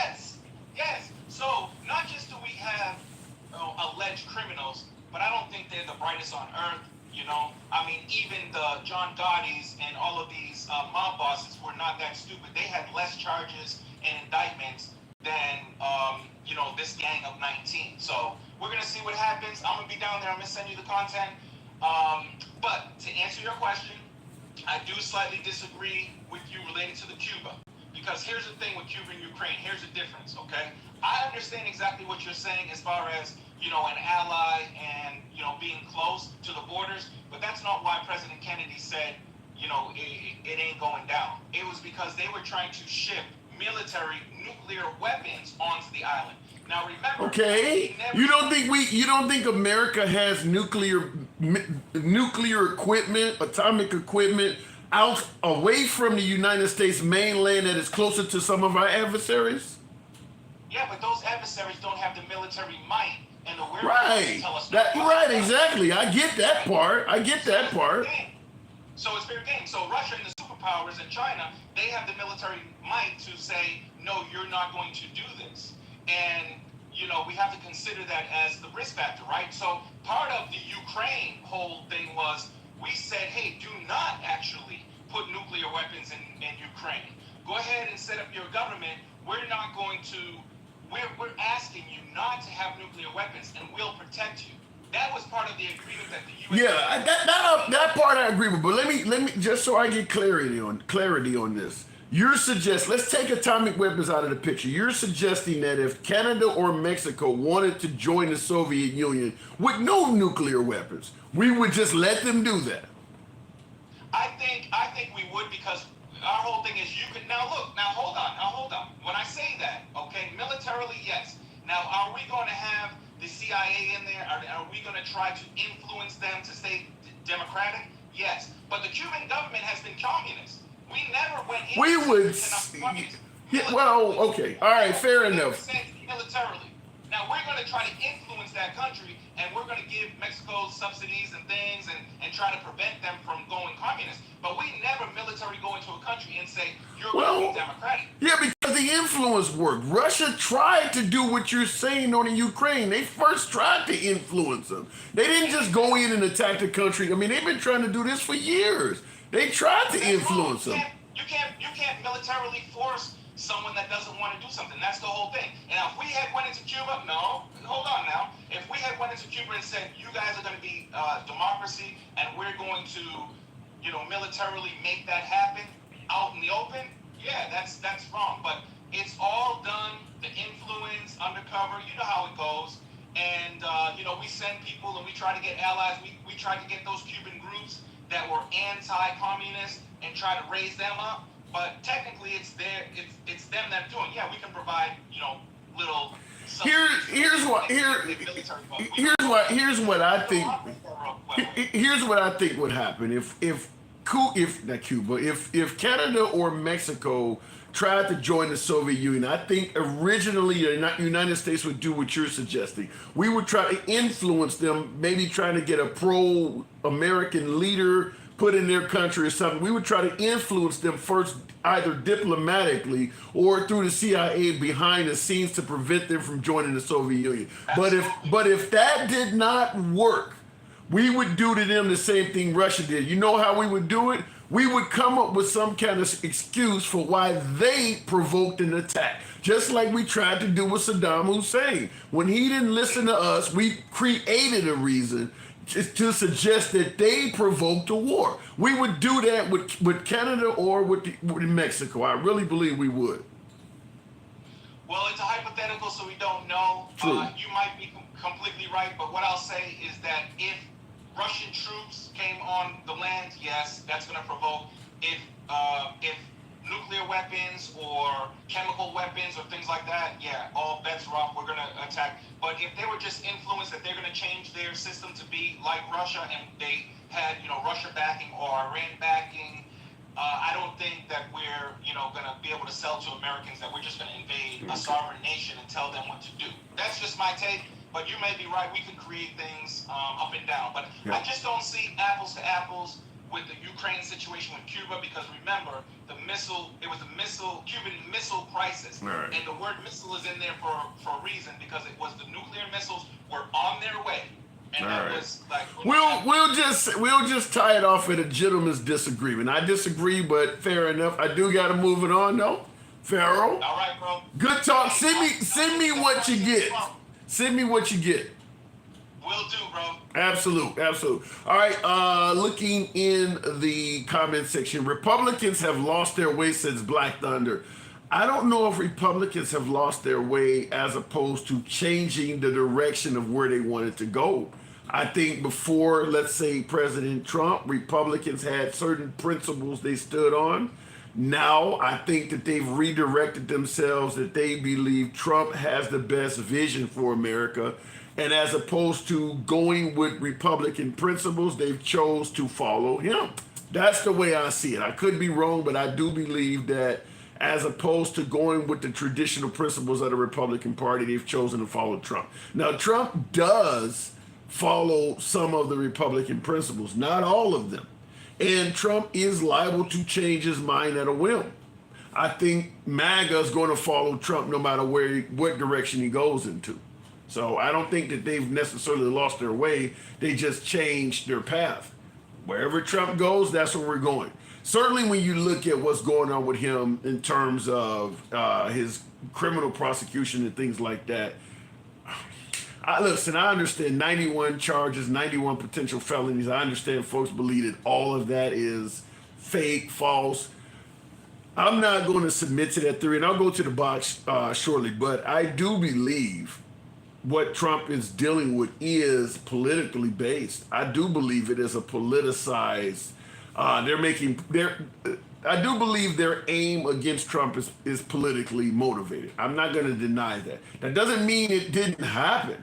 The example I give all the time is that if you get pulled over for, say, speeding, and you start talking shit to the police, you may end up with a ticket for tinted windows, maybe a broken license plate light, low tread on your tires, and a host of bullshit.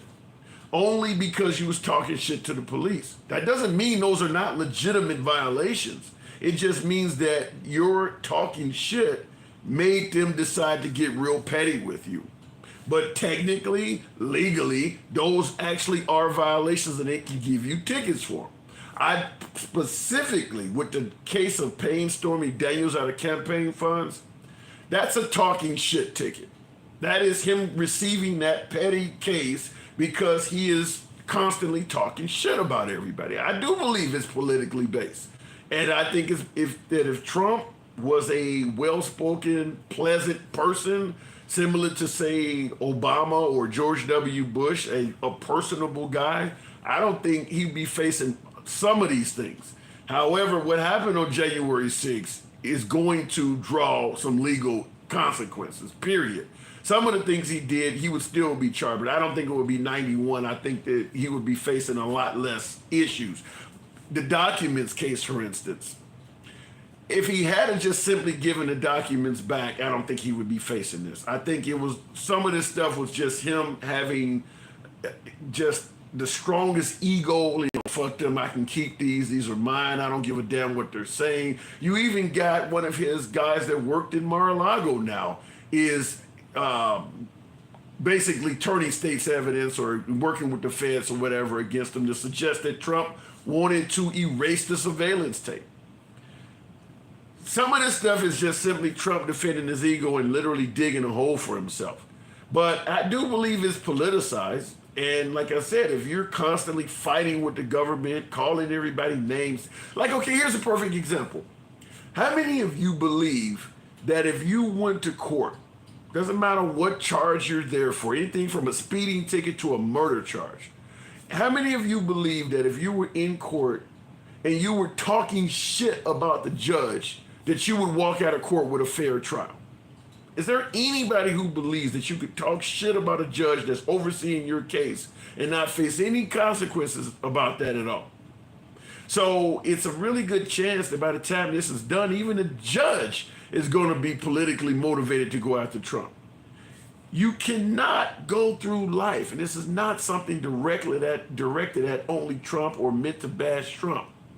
Fact is, you cannot go through life talking shit about people without any consequence at all. I understand my beloved MAGA believes that he's on a righteous path. He's waking people up. He's saying what needs to be said.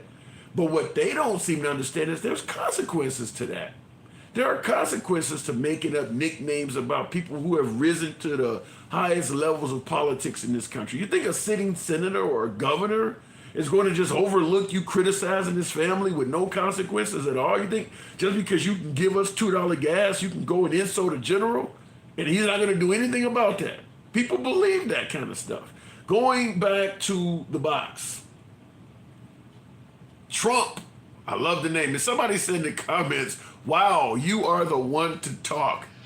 I don't get that comment. Elaborate on that. What am I saying that makes me so unique, or what am I saying that's wrong in pointing out that you just can't talk shit about any and everybody and expect no consequence? Trump, good evening. I love the name. Not much. What am I getting wrong here? What am I getting wrong? Is there no consequence to the First Amendment, free speech? Well, you didn't. Well, I didn't say that, but I said, how in the world are you? Okay, so first of all, we got to start with a couple of things. Do you know Walt Nauta is not complying right now? Do I know who? Walt Nauta, the co-defendant. He's not compliant. He is not complying. You do realize that, right? No, I did not know that. Okay, let me play something for you, okay? Sure. Because I want you to hear this. I thought you were MAGA, man. I really did. I enjoy speaking with MAGA. I believe that MAGA gets wrongfully censored by, the media. And I always make it clear, even though I lean left, you will always get to speak on my page. But I lean left. I lean left politically. Trump's liberal too, though. So here's the thing: I see you and what you're saying. Like, don't talk shit on any of these politicians because there's consequences. Guess what? Rosa Parks, there was consequences. The Civil War, there was consequences, and it's called collateral damage. Okay. We have to do what we have to do. You kind of have to do what you got to do sometimes. All right. So I wouldn't say he's poetic about the way he does these things sometimes, but it's very important. It's a very important time in our history. Well, but do you really think it's very important to call President Biden sleepy, or call yeah, I do. Elizabeth Warren, calling her Pocahontas? What is the importance of that? Well, because there's a different way of everybody's attitude on how they paint the picture, okay? Maybe it's not the most poetic way to paint the picture, but I'm tired of politically correctness when they smile in your face and then they lie to you. There's a big difference. There's a big difference between when you're smiling in somebody's face and you're straight up lying. At least he'll tell it like it is to you and how he feels, and that's the truth. Now I have a few points I want to get to. Walt Nauta, it's very important that you don't know that. Go ahead. Another thing is, I want to touch base before I play this for you. Mike Pence, people need to get the real message on why we were mad at Mike Pence. The real reason we're mad at Mike Pence is because he took an oath to the Constitution, oath to our Constitution to protect us against foreign and domestic. Therefore, he had an obligation to tell those thousands and thousands and thousands of people out there that, hey, this was not stolen if he didn't think so, because it was not just symbolic. This is a time in our country we're very divisive, so therefore he should have stood. But Trump, wait, hold on. The crowd, you're telling me he should have been real with a crowd that was threatening to hang him, while Trump is there saying what he did was wrong. That would have went on deaf ears at that crowd. No. Before then, hang on. Let me put my camera on for a second. Hang on. Let me put my camera on, because when you're just talking to a voice, sometimes it doesn't do justice. So I want to say this. I want to say he had, as a vice president, you put your hand on the Bible, you take an oath to everybody, every one of your voters out there, and the world for that matter. You're the second in charge of the United States of America. Okay. Therefore, if you think the commander in chief is lying, then you have an obligation. Not just you should do it. You have an obligation to the people to let them know. I'm not talking about wait till they all gather on January 6th. Maybe when you went to stop the steal rallies and told people you're going to count every last legitimate vote, maybe he should have said it then, folks. Maybe he should have not had his tail between his legs and hid behind the cross as a fake Christian. That's how I feel. And You see Mike Pence as a fake Christian? I do. Wow. 100%. What about Trump? Is Trump a real Christian? I do believe he is. I mean, that's what he says he is. I do believe him because of what he's. We're going to disagree on that. That's fine. But I just wanted to tell you why we're upset with Mike Pence. That's the true reason. When we expected him he took it that far, he might as well have done his, at least, at the very least, he could have did and threw his hands up and said, I can't participate in this.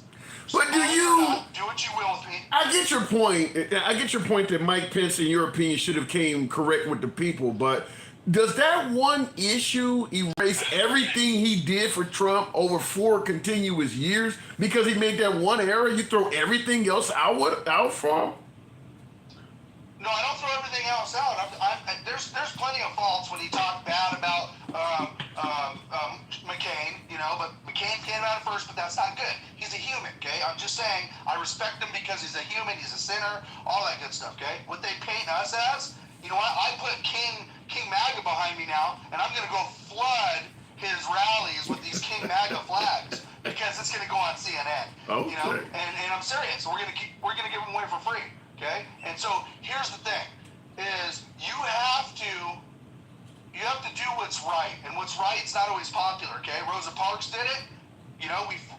Do you? But wait a minute. Let me interrupt. Let me interrupt. Two things I want to say. First of all, folks, tap the screen. Still almost 600 of you folks in here this evening. You could be anywhere you want to be on TikTok. I'm glad to have you here. So show your boys some love. Tap the screen. Get my likes up to around 40,000. On January 6th, you keep talking about Rosa Parks and those others that paved the way. And sometimes you got to do what's right. On January 6th, who do you think did the right thing? Mike Pence, or you think Trump was doing the right thing on January 6th? Donald Trump did the right thing. Our elected leaders did not.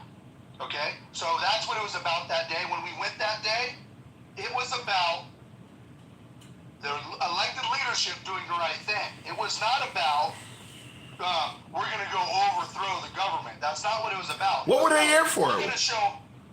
So we're show our support. Our support for the president, what he's saying, and elected leaders. You better do your job. Whether it goes to the Supreme Court, whatever it does, it should not have went that way that day. What should have happened is Mike Pence, however he should have did it, he should have not participated in the symbolic that they have to change the election laws now, so future vice presidents can't do that. But it was symbolic, right? So if it was symbolic, he should have threw his hands up and say, I can't be a part of that history, or he could have before. He didn't. What if Mike Pence felt there was no legitimate reason not to do what his traditional duty was on that day? I don't think Mike said that. He never said that until recently, until about 2 weeks ago. He never, ever said that. Try to find a video on that. You won't. Okay.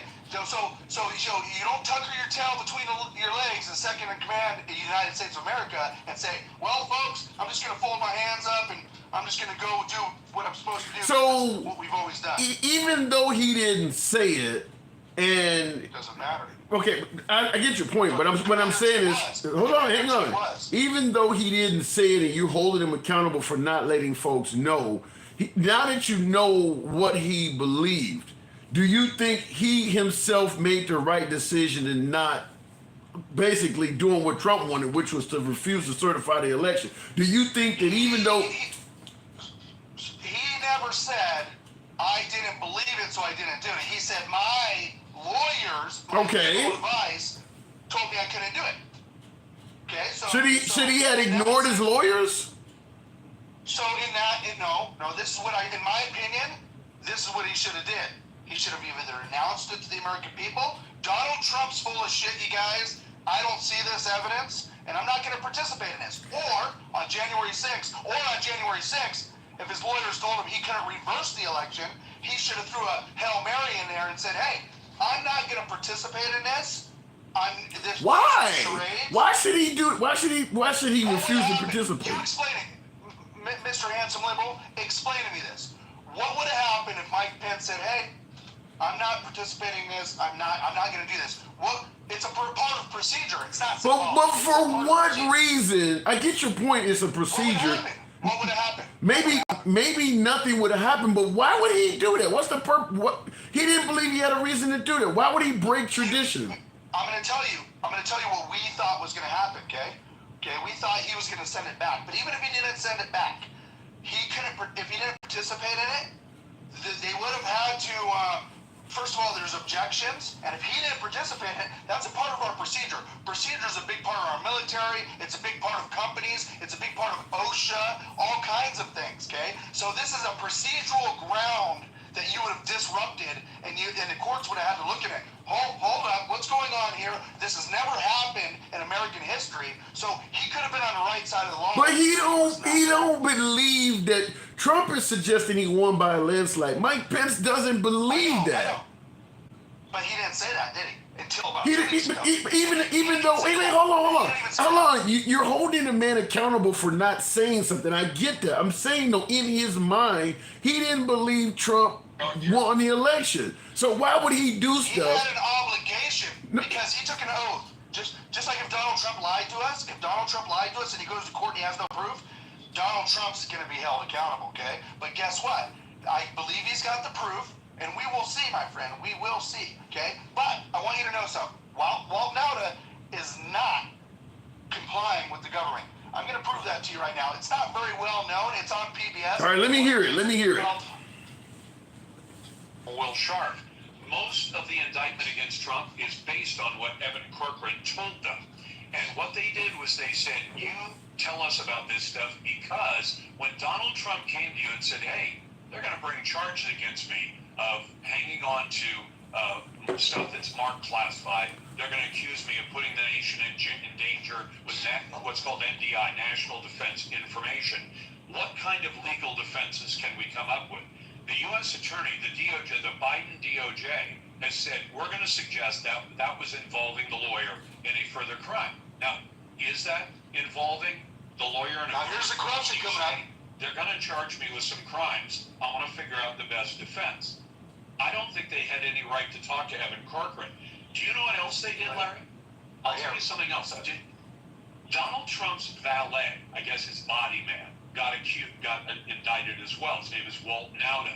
And Walt Nauta has a very sharp attorney. I mean, it's a big deal attorney.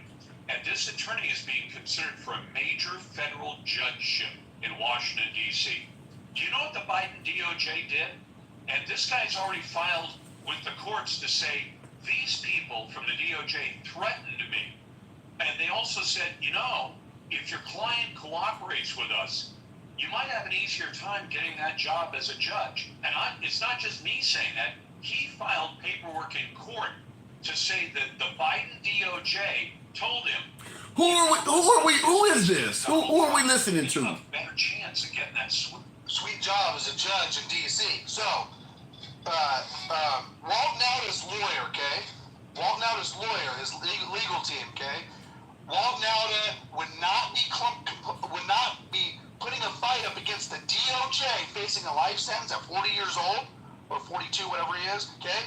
Risking his whole entire life fighting the DOJ and not complying if Donald Trump was guilty.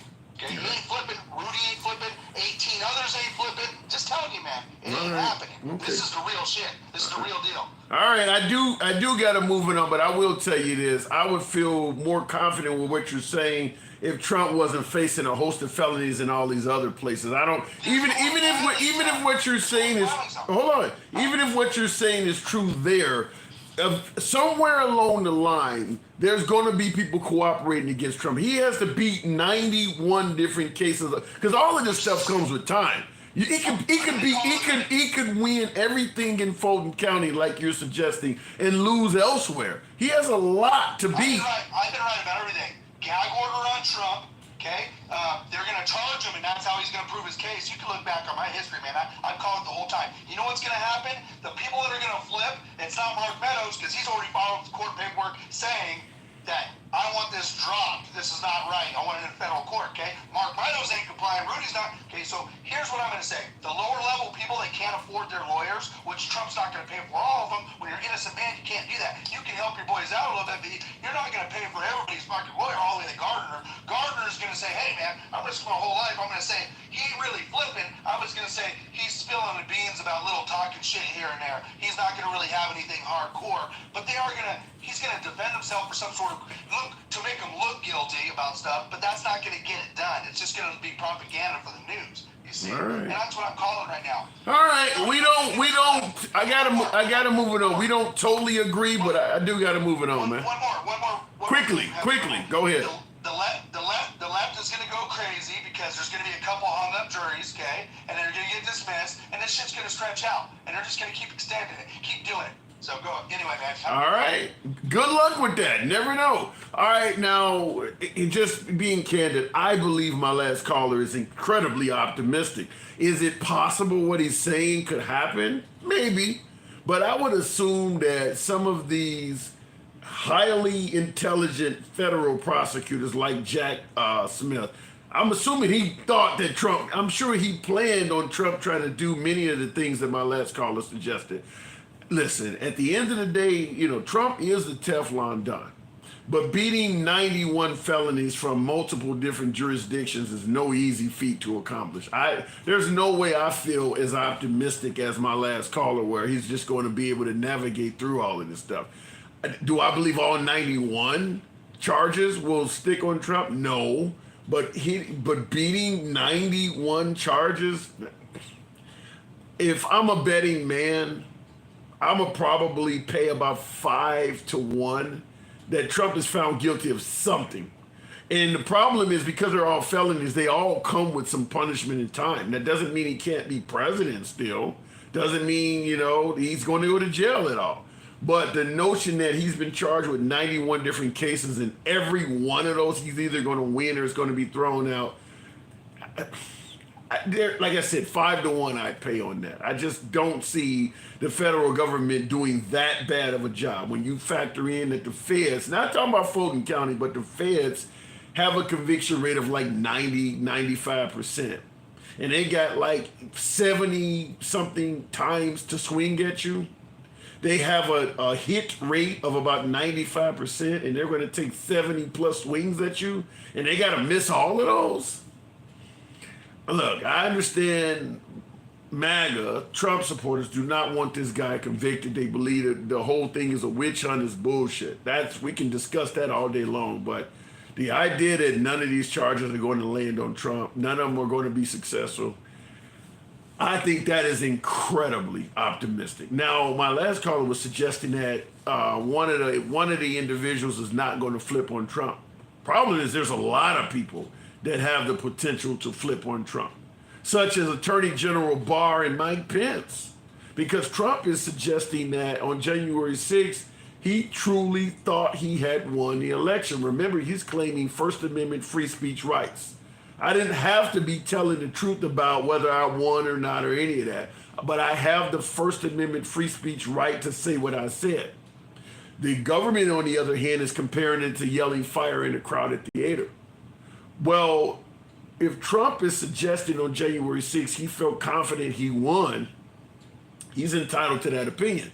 However, when you got both Mike Pence and Attorney General Barr who have stated that they're willing to testify under oath, that they told Trump several times that the theories he was presenting, stolen ballots, dead people voting, immigrants, illegal immigrants voting, Dominion voting machines, all of this stuff, Ruby Freeman, Mike Pence and particularly Attorney General Barr have said that they will testify under oath, that they told Trump that that stuff had been invalidated, and he continued saying it anyway. I don't know if that'll make a difference in the case, but it certainly throws out the theory that Trump truly thought he had won on that day. Not to mention during the January 6th hearings, one of his own associates testified that he said, "Can you believe I lost to this guy?" Admitting that he had lost once again. All of these people are flipping on Trump. I think in opposition to what my last caller said, what's going to happen, as opposed to nobody testifying on Trump, you're going to have a lot of people flipping on Trump, and they're just going to throw the testimony out as them being rhinos or never Trumpers. But there's going to be people flipping on Trump, because even the last caller admitted he's not paying everybody legal fees. Why would you take the fall when you're trying to help this guy out, and now that you're going down, he's doing nothing for you? People are going to be flipping, period. I do believe Rudolph Giuliani is among that crowd. Eventually, he is going to flip, because we can say that Trump may beat all these cases, which is very difficult to do. But do you think all of those co-defendants are going to beat their cases too? They don't have the love or the power of Trump with all of the MAGA maniacs behind him, as Hulk Hogan would say. What are you going to do when my MAGA maniacs get their hands on you? All of his co-defendants don't have that kind of love and support. Some of them folks are going to go to jail. The Sidney Powells and all of those folks, some of them folks are actually going to go to jail if he doesn't do more to help them out. Going back to the box, we'll keep it moving with whatever. Good morning, whatever. Sorry, I hate to tell you. Hang on a second. Strictly Business says, sorry, I hate to tell you, he's going down flaming. The game is over. Create a new lie. What do you think? Do you think Trump, like my last caller said, is going to beat all these charges? I can't see how he can beat them. Yeah. I mean, especially all of them. Yeah. The documents case, basically you're just waiting to hand all that information to a jury and say, just do it already. I mean, it's open and shut, the documents. The Georgia case, I think, is also probably the strongest out of all the indictments, just because, again, everything is right there. The emails, I think that, I don't know. I mean, the problem is when you're talking about Trump, because you don't want to miss going after a former president. I think most of these cases have a hell of a lot of strength behind them, but because we can go back and forth on which one is the strongest case. I think they're all so strong that we're going to be juggling. Because you're saying the Georgia case. I think the documents case is probably the strongest one. Definitely, Georgia case definitely. Just because there's too much there that Trump already admitted. Yeah. Especially with Georgia, you've got all those fake electors. Why do you have a fake elector? If you won, why would you have fake electors? Well, in addition to the fake electors, because I have to ask this question. When an election is going on, why is one of the candidates calling the governor saying, find me votes? It's not the governor's job to find votes for one of the candidates. That's like interfering with the election. Calling the Secretary of State. Who's calling the Secretary of State? It doesn't matter who is. It's not that government's job to find you votes. There's an election going on, sir, and when the votes are tallied, we'll announce it. It's not our job to go look specifically for you votes. That is interfering with the election. I remember where I was when I first heard that tape on the radio. I was like, that's it, he's done. It's bad. It's bad. I mean, I understand folks are trying to spin it and say, look, he was just saying this or that, but when an election is going on, you have no business calling the government of that state, asking them to find you votes. Especially as president of the United Right. States, and then saying there's very bad things that can happen to you, Brad. Yeah. I listen. The way I generally referred to MAGA, and I'd say imagine Biden doing the exact same thing, and Trump supporters saying nothing about it. They're so. I'm sorry, and I don't mean to say all of them, but a damn majority of them, they're just hypocrites. Because if Biden were to do the same thing Trump's doing, they would absolutely have a cow. I would criticize Biden if he'd done something like that. Why are you calling the government and asking them to find you votes? That's not their job. Their job is to count the votes and give out the results, not to find one of the candidates' votes. Well, Hanson, here's the thing about these guys. We say, most people on the left say, if you can find proof against Biden, throw him in jail. Right. You do not hear MAGA or Republicans saying, if you can find proof, throw Trump in jail. You never hear them say that, ever. I have never heard of a liberal saying that what they're doing to Hunter Biden is a witch hunt either. No. Yeah. No. And if he's guilty, throw him in jail. Right. And if Joe's involved in it, throw him in jail too. Yeah. If Hunter Biden had 91 indictments on him, I would be like, he's guilty as fuck. If my mom had 91 charges, like, Mom, listen, Mom, you lying, and you gotta be lying. You got 4 different jurisdictions saying that you commit. Mom, you ain't telling me something. That's what I would be saying. They would definitely be going up to Mom saying, hey, Mom, let's talk, because we gotta get the least here for you, so let's cop to it. Let's make a deal. But you know, I heard a poll recently that was shocking, and I don't know if I believe this, but you let me know what you think. That stated that Trump supporters believe him more than they do their own parents and close associates and friends, and religious leaders, Yes. You believe that? That's why religious leaders will jump on anything he says, and that's why people like my brother, who are Trumpers, will believe Trump over the rest of the family. What has he done? He's also a minister in a Baptist church. I mean, what has he done to get? I mean, I get he speaks, he calls things out and wakes people up on, a lot of the corruption and things like that in this country. But what has he done to get that type of adoration, though? I think a lot of it has to do with the abortion ban, with the putting the Supreme Court together the way he did, and it solidifies the Republicans' place because, let's face it, Republicans haven't won the popular vote but once in the last 40 or 50 years, so they need some help. So they need a Supreme Court that's going to allow some gerrymandering. They're going to need a Supreme Court that's going to overrule things like, Roe v. That kind of stuff, I think, endeared Trump to them. And because it's godly, and they've made it godly, and they've made it a part of the religion, you kind of got to go with it or you're going to hell. Well, let me ask you this, because this is something I've heard on the program. Somebody told me this about 5 or 6 months ago, and it has always stuck in my head. A true blue Trump supporter that told me Trump will never be found guilty because every jury will have at least one MAGA on it.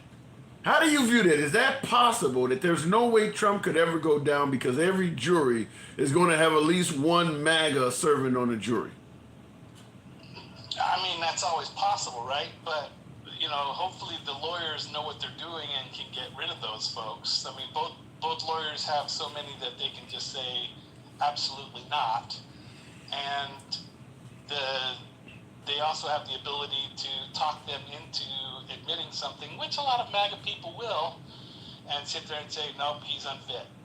And they have countless unfits if they can prove it. Well, what's the difference? It's going to be difficult. What's the difference between a never Trumper or somebody who's on a witch hunt to just blindly get Trump versus somebody who is on a jury that's MAGA and they're going to blindly acquit him? I mean, what's the difference? If you walk in the courtroom, the difference is the same thing we just talked about, Ansem.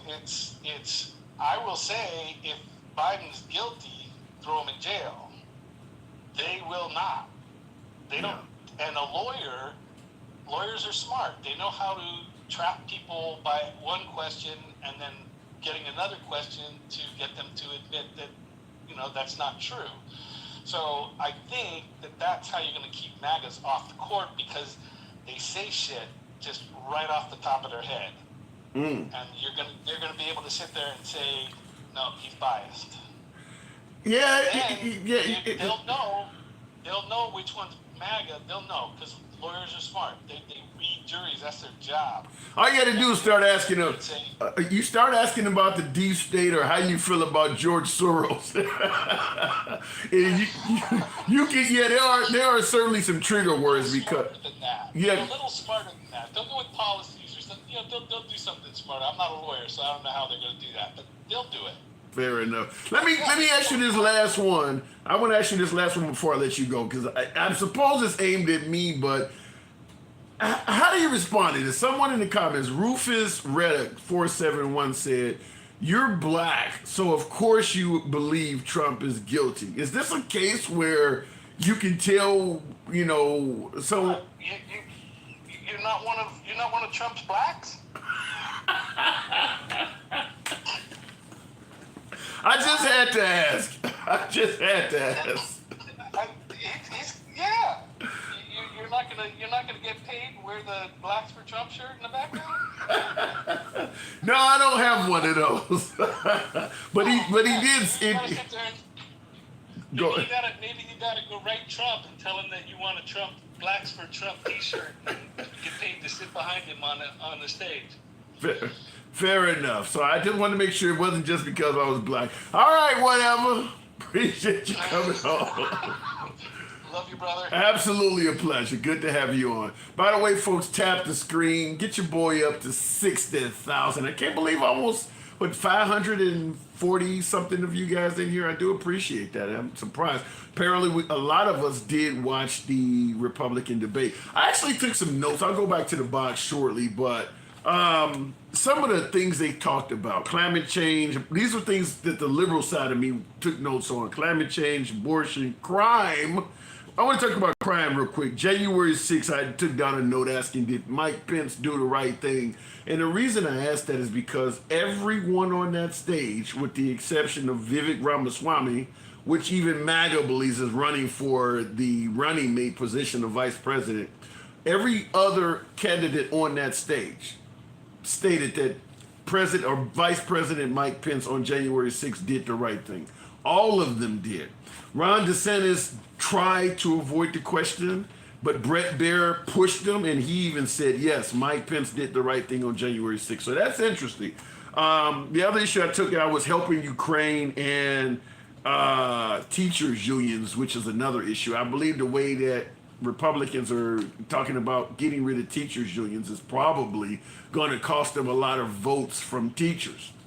Fact is, I don't know of any employee that brags about how much better their take-home pay and benefits got once they got rid of unions. I just don't know. You notice nobody's talking about getting rid of the police unions. If you talk about unions make it hard to fire people and they protect bad folks, police unions do the same thing. You notice you don't hear the Republicans talking about getting rid of police unions at all.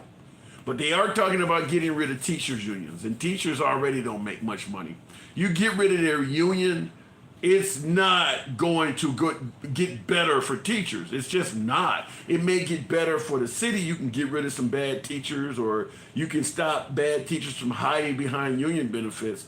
But at the end of the day, their salaries and benefits are going to drop if they get rid of unions. I mean, what is it? United we stand, divided we fall. Just in America as a whole, there's a hell of a lot of corporations and companies that have lost unions. No one benefits at the working level when you get rid of unions. So the idea that the Republicans want to get rid of the teachers unions, I'm sure the teachers are not fond of that. I would love to see a town hall full of teachers and ask them, how do you feel about getting rid of your union? I betcha you would not have very many teachers saying, yeah, we would be better off with no union at all. I feel confident that that would not go well. Marcus in the comments says false. Okay, fair enough. Let's bring them up. I'm curious. Why would you think that anybody would want to get rid of unions? I mean, whether you making automobiles, working for UPS, who benefits by losing a union? Is that what you're saying, Marcus? Hey, what's up? First off, I want to say let me put my camera on. All right, good to have you on, man. Good morning What's up, to you. brother? Not much at all. Good to have you back. But look, you spun me on the comment, so hold that question, because you had a big fan of yours, Papa Storm, right? She said, how could I, as a black man, vote for Donald Trump? Well, you had Biden went on Charlemagne radio station and said, well, if you don't vote for me, you ain't black. So, you know what? I'm not black. So I'm American. So I took that offensive. So you're a veteran. I appreciate you serving the country, stuff like that. But anyway, what's your question? Well, I'll tackle that real quick about the vote for me or you ain't black by Biden. I've said before. No, I already heard you say that already. You don't have to go on that. Okay. But anyway, that's All right. Well, I figured the audience may have wanted to hear, but okay. The question I was asking you, which I don't kind of forgot now. You threw me off with that. What was that? Oh, unions. You talked about unions. You're telling me teachers are better off without unions? No, that's not what I said. And that was one person that made that comment. So, No. On that stage, Vivek Ramaswamy and several of them were talking about getting, Ron DeSantis too, talking about getting rid of teachers unions. Do you think that is a good thing for teachers? Well, honestly, I'm gonna have to go back and roll the clip back because I didn't watch it. I was watching Tucker Carlson and Trump on X. So I honestly, I caught the last end of that, pretty much that debate, right? So, but I highly doubt that the Republicans is really trying to get rid of the teachers union. Why? I say that because of this. You have the Department of Justice already now intimidating parents in some of these Democrat cities about their kids right now.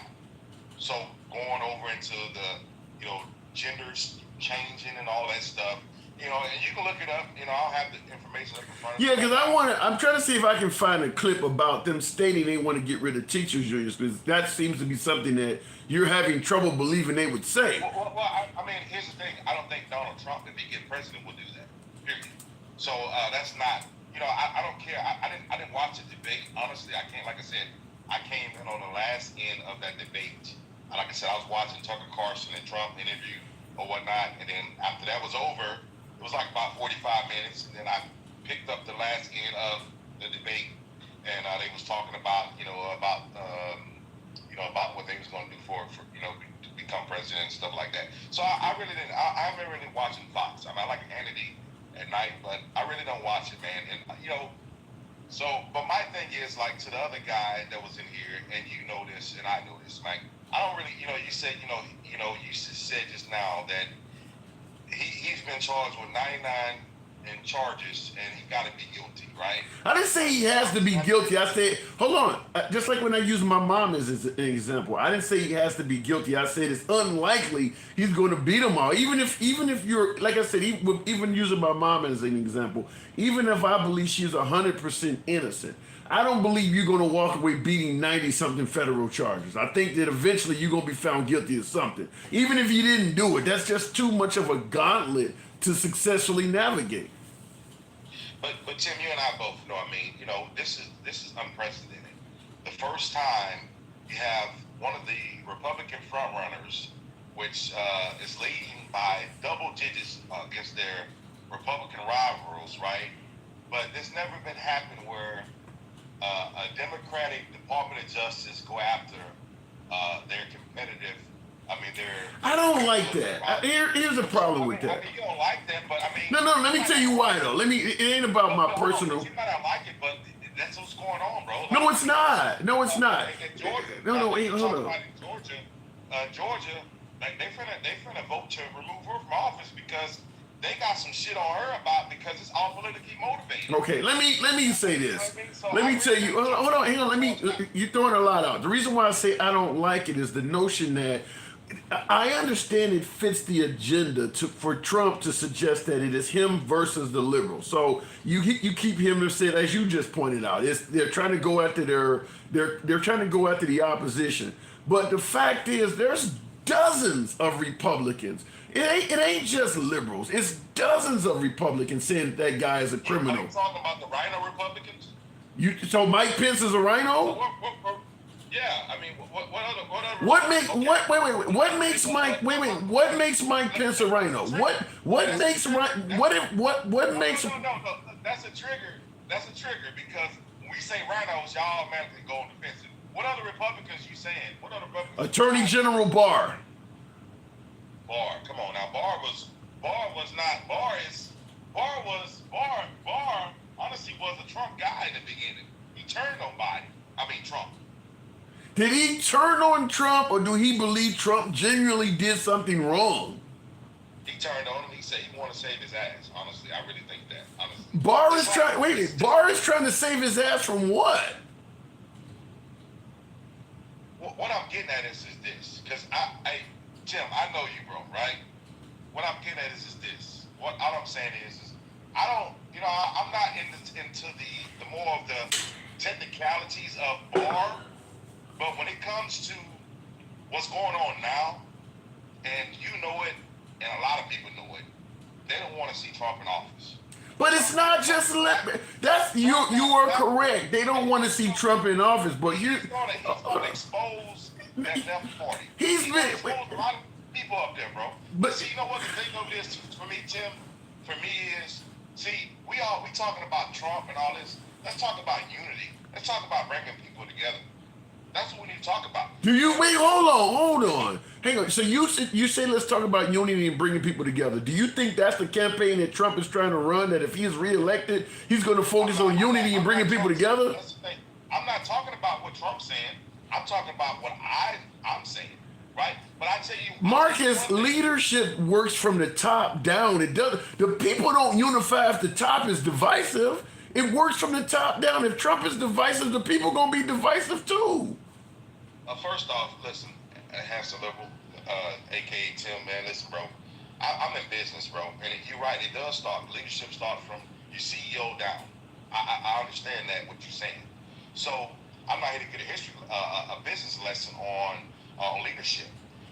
This is way bigger than it for its leadership, bro. You're not hearing what I'm saying. You just said let's talk about unity and coming together, and then you admitted what the leadership is. Hold on, hang on, wait, you're not letting me finish. Marcus, you're not letting me finish. Hold on, you interrupted me before I can even finish my statement. You just said we need to focus on unity and coming together, and then admitted the guy I'm voting for is divisive as hell. So how do you expect to achieve that?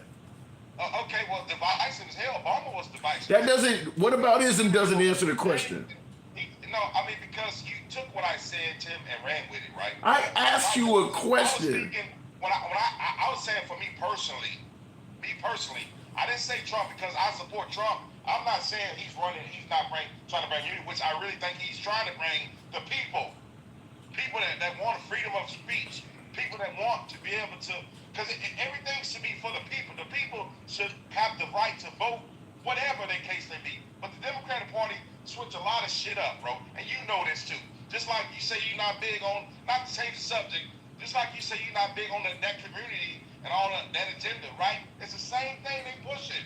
So what I'm saying is, for me, bro, is that I, as a person, me as an American, because I'm not black, because I was told that if I don't vote for a white president that's a Democrat, if I don't vote for him, I'm not black. So therefore, I'm not black. I'm American. So what I'm telling you is today is I feel, me personally, as conservative Marcus, I feel that, you know, we having discussions, discourse about one individual when we need to be having discussions about how can we come together, because they already say MAGA supporters are racist, and they already say MAGA supporters are racist and all this other stuff. That's not true.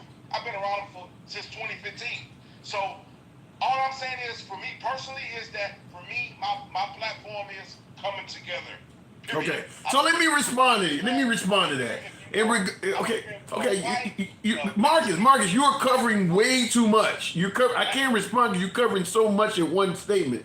The fact is, you talked about you're running a platform on how we can come together. I'll make it simple for you. We can come together by finding somebody who runs on a platform of unity. I'm not saying it's Biden, but you admitted it's not Trump. I didn't finish responding. I didn't finish responding.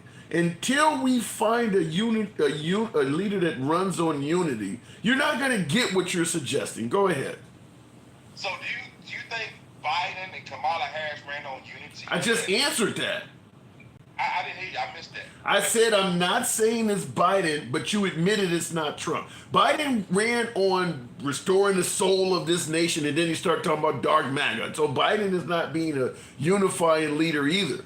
But we know Trump isn't trying to do that. In fact, many MAGA wants Trump, if he's reelected, to get revenge on people. Well, here's the thing. I didn't say that Trump is not trying to unite people. I didn't say that.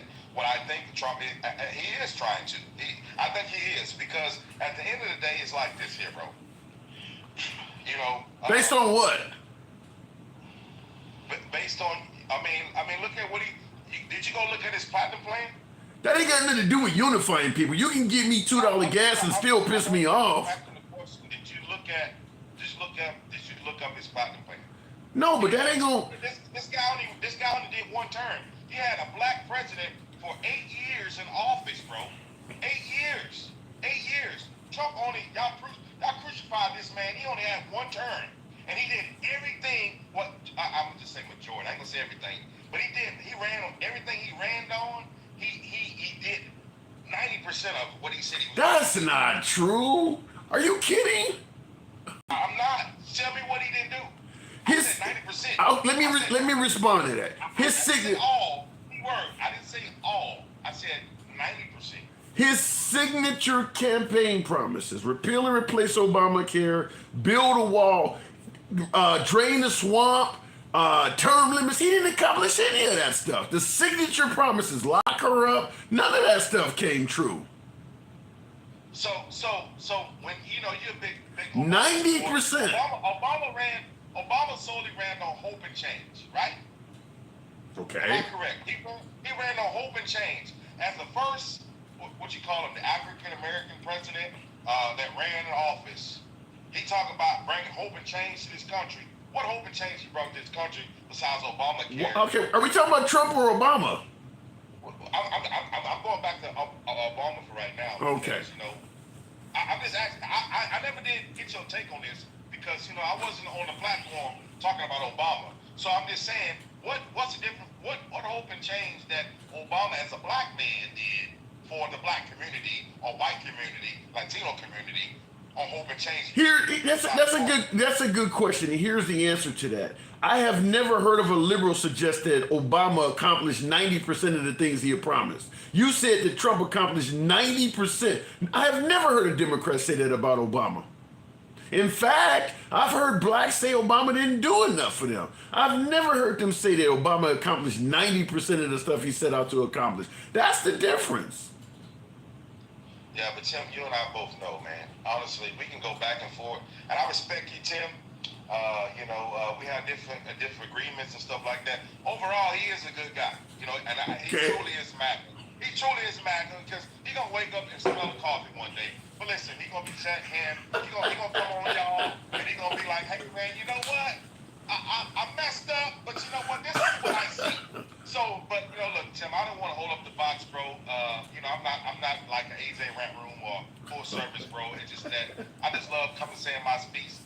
But I honestly think, bro, we need to come together as a whole, man. Honestly, you know what I mean. And it's like, even though I have to get on my people when you come to my box because you know what, you're not gonna disrespect my guy. And you are my guy, even though we disagree. But at the same time, everybody's entitled to their own opinion. And so keep doing your thing, man. But I really think you're gonna wake up and have that MAGA hat. You pay for a MAGA hat, bro. All right. But, I will digress. Let somebody else come in. Have a good night, bro. Cause it's way past my bedtime. All right, good talk. Appreciate you coming through, Marcus. Always a pleasure. All right, looking in the comments, and he's correct in pointing out that it's not always about agreeing or disagreeing with the callers. I do believe folks should have their right to speak. As you see, I don't block, ban, or censor anyone, even if we vehemently disagree. Such as, vote for me and you ain't black. I have a whole different take on that. Certainly when Trump is the competition, but I do believe in letting the folks speak. Looking in the comments, go to sleep, Marcus, says Anthony Edwards. Be nice to the guests. Once you started eating him up with his talking points, he was ready to go. Typical Trump or Chantel. Trump used his Jedi mind tricks on him. Wow. Poor guy's clueless brainwash. You guys are harsh at this late hour, but you could be kind and get your boy up to around 75,000 likes. Help out the algorithms, if you will. Bring in more MAGA. You know what I like to talk to. Folks always ask, why would a liberal have a MAGA hat? It is indeed because I honestly believe that conservatives, Republicans, and particularly MAGA do not get a fair shake in the media. And I do believe that free speech is necessary for us to have a civilized society, particularly politically. So the hat is always to let MAGA know this will always be a friendly place to get your point across, whether we agree or disagree. I do believe in free speech. So that is the purpose of the hat. Looking in the comments, but Obama had a library book, so is anyone innocent? What? Had a late library book. Not only did Obama have a late library book, he also used to wear a tan suit and occasionally got off of Marine One without saluting the soldiers that were standing there. Obama has some very weird scandals. I mean, if we want to talk about maybe Benghazi or Solyndra or Fast and Furious, but it was, compared to Trump and now Biden, Obama was almost scandal free compared to them. I mean, I'm not saying that Obama didn't have any scandals, but they were very mild compared to Trump for certain, and even Biden to some degree, whose child is really a thorn in his side. Hunter Biden has really caused President Biden some sleepless nights. Even though Hunter Biden is not a politician, he is a whipping boy, so he's certainly caused Biden some serious issues. Looking in the comments, the birther movement, and that's what I wanted. I generally point that out to Trump supporters who state that they never gave Trump a fair chance from day one and they were messing with him immediately. There was consequences to pay for that 3 years of birther movement. That right there is probably a lot of the reason why Trump was facing adversaries from day one. Is because he played a huge part in doing that to his predecessor. He didn't give Obama a chance from day one. I've said this before a number of times on the program. A lot of the shit that Trump complains about that's happening to him, if you really look at it, you can easily find cases where he was doing that to somebody else before it happened to him. Same thing right now. He's saying, folks are saying you can't, suggest that Trump should be thrown in jail. He hasn't been found guilty of anything. He has to first be convicted in a court of law. He's definitely deserving due process. So anybody saying he should be locked up is wrong. But there was no issue like that when Trump himself was saying Hillary Clinton should be locked up. She hadn't had due process. She hasn't been found guilty in any court of law. Like I said, a lot of stuff he's complaining about, he had no problem doing that same stuff to other people. I do believe in karma. I'm not saying that what they're doing to Trump does not have political motives to it. I do believe some of that stuff that Trump is facing is politically based. But that doesn't mean it ain't true. I do believe that if he was a kind soul, so to speak, gentleman like Obama, or like George W. Bush, like Ronald Reagan, I don't think he would probably be facing half of those charges. But that doesn't mean he didn't do it. That just means they would have given him a pass and given him respect for the office. That's what I believe, is that because of how he acted, they got paid. Just like any police officer or judge would do to you or I. Got paid. And then I mentioned this earlier in the broadcast as well. The judges that are over Trump's trials, they're going to get petty too. Because Trump is talking about them and treating them like shit. Calling them delusional and all these names. As I stated earlier, if you went to court, I don't care if it's a speeding case or it's a murder charge, if you're constantly insulting the judge, you think that judge is going to judge your case fairly? You think when your team is yelling objection, you think you're going to hear sustained because of how you're acting? Once again, this goes back to my statement to Trump supporters that you are entitled to First Amendment free speech rights, but they come with consequences. Criticizing the judge that's overseeing your case is a First Amendment free speech right, assuming you don't get held in contempt, but it certainly comes with a consequence. You can't just go around calling people who are highly respected individuals delusional and deranged, like he's talking about Jack Smith and all of these folks, and expect nothing to happen from that. You think Trump would treat somebody fairly if they were constantly insulting him and calling him names? You think he would totally ignore that? Going back to the box, we'll keep it moving with Catherine Burke. Good morning. Welcome to the program. Obama, the reason why Trump got elected, the racist white people were mad. Wow, hot sauce. I've heard that before. I hope it's not true, but I have certainly heard that before. Catherine, good morning. Hello, how are you? I'm doing really good. Did you catch the Republican debate at all? I did. What you think? Who do you think won that? Nikki Haley. I've heard you're about the third or fourth person I've heard on this live say that Nikki Haley won it. What does she do that you favored compared to, say, Vivek Ramaswamy, which MAGA overwhelmingly thinks won? He's very MAGA sycophant. but Yeah. she is the only one that actually had policy. Anything you favor? I would prefer none of those candidates.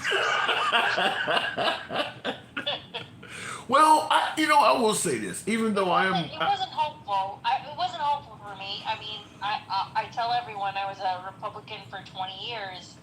I've been a Democrat for 10 days. So what made you leave after 20 years? What made you leave the Republican Party I left in 2016, when Trump got elected? right before. So you voted for Hillary. I did. Why? Partially it was a woman. I thought it was very courageous for her, and I don't have a problem with a woman that backed up her man going for office. I think there was a lot of negative spin towards her because she was a woman, but I thought she was very smart and very capable for the position. But if you're Republican, wouldn't Hillary Clinton go against right-wing principles that you normally would observe as a Republican? I don't vote that way. I voted Bush, Obama, Hillary, Biden. So let me ask you a few questions then. Pro-choice or pro-life? Pro-choice. How do you feel about, what about the Second Amendment? What is you believe in common sense gun laws or shall not be infringed? Common sense, only because I feel like I'm a part of the NRA.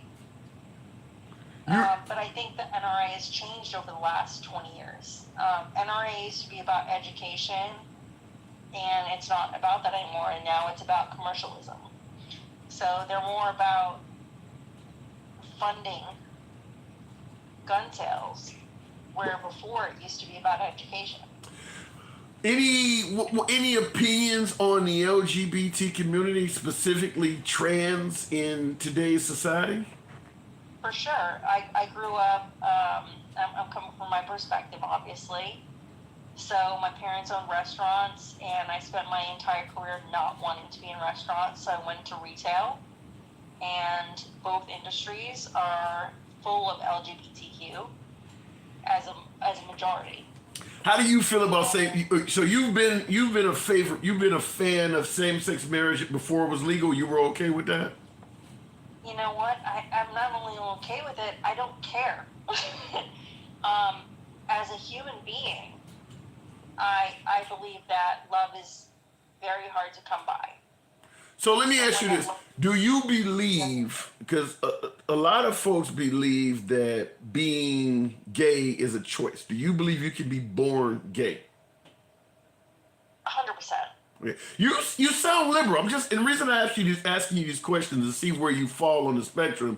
You certainly sound like you should have voted for Hillary over Trump for certain. But even when it came to John Kerry or Al Gore, Trump got me got her by the pussy. Like, I'm gonna be honest. Like, that's just not. That's locker room talk. No. If you and I were friends, I'm gonna be honest with you. I'm just gonna be honest with you. If you and I were friends, or if you were my dad, or if you were my brother, or if you were my friend, that would not be acceptable to me. Yeah, I've had lots of locker room conversations, and I've never heard somebody say that. And I don't think that someone that is in that position or up for that position is a good role model. Yeah. And that is where I went independent. But I gotta push back. It wasn't even that, because that's not what prompted it. It took me a year to go independent. But I gotta push back. 17. But I gotta push back when you say that grab him by the pussy comment was the one that did you in. You started this conversation by saying you liked Hillary because she stood by her man, who also has been accused of doing stuff that's similar to that. That's not her, though. She didn't do that. But she stood by him. You know what? I'm not gonna fault her for it. That's her choice. Okay. All right. I just wanted to see because it sounds. I mean, there's some parallels to it. I mean, he obviously Bill Clinton took. Would I vote for Clinton again? That's not what you asked. Okay. But you're voting for somebody that stands But for then it. again, like Clinton is the last time we've been neutral freaking on the economy. Neutral. Like that was the first time we didn't have a deficit. But what about the notion that Hillary Clinton not only stood by her man, but she also partook in some of the criticism of Monica Lewinsky during that time? How can you hold that against her? I mean, it's not something that she partook in.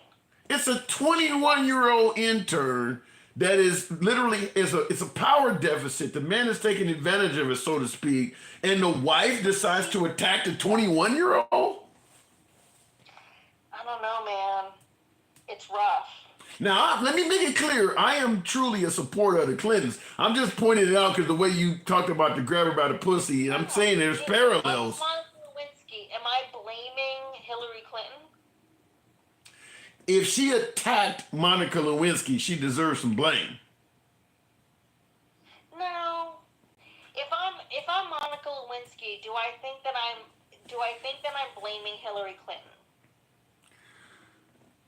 If Monica Lewinsky, if she gave in to the advances of Bill Clinton, and now all of a sudden his wife is going around saying bad things about Monica Lewinsky, she certainly has no reason to be a fan of Hillary Clinton.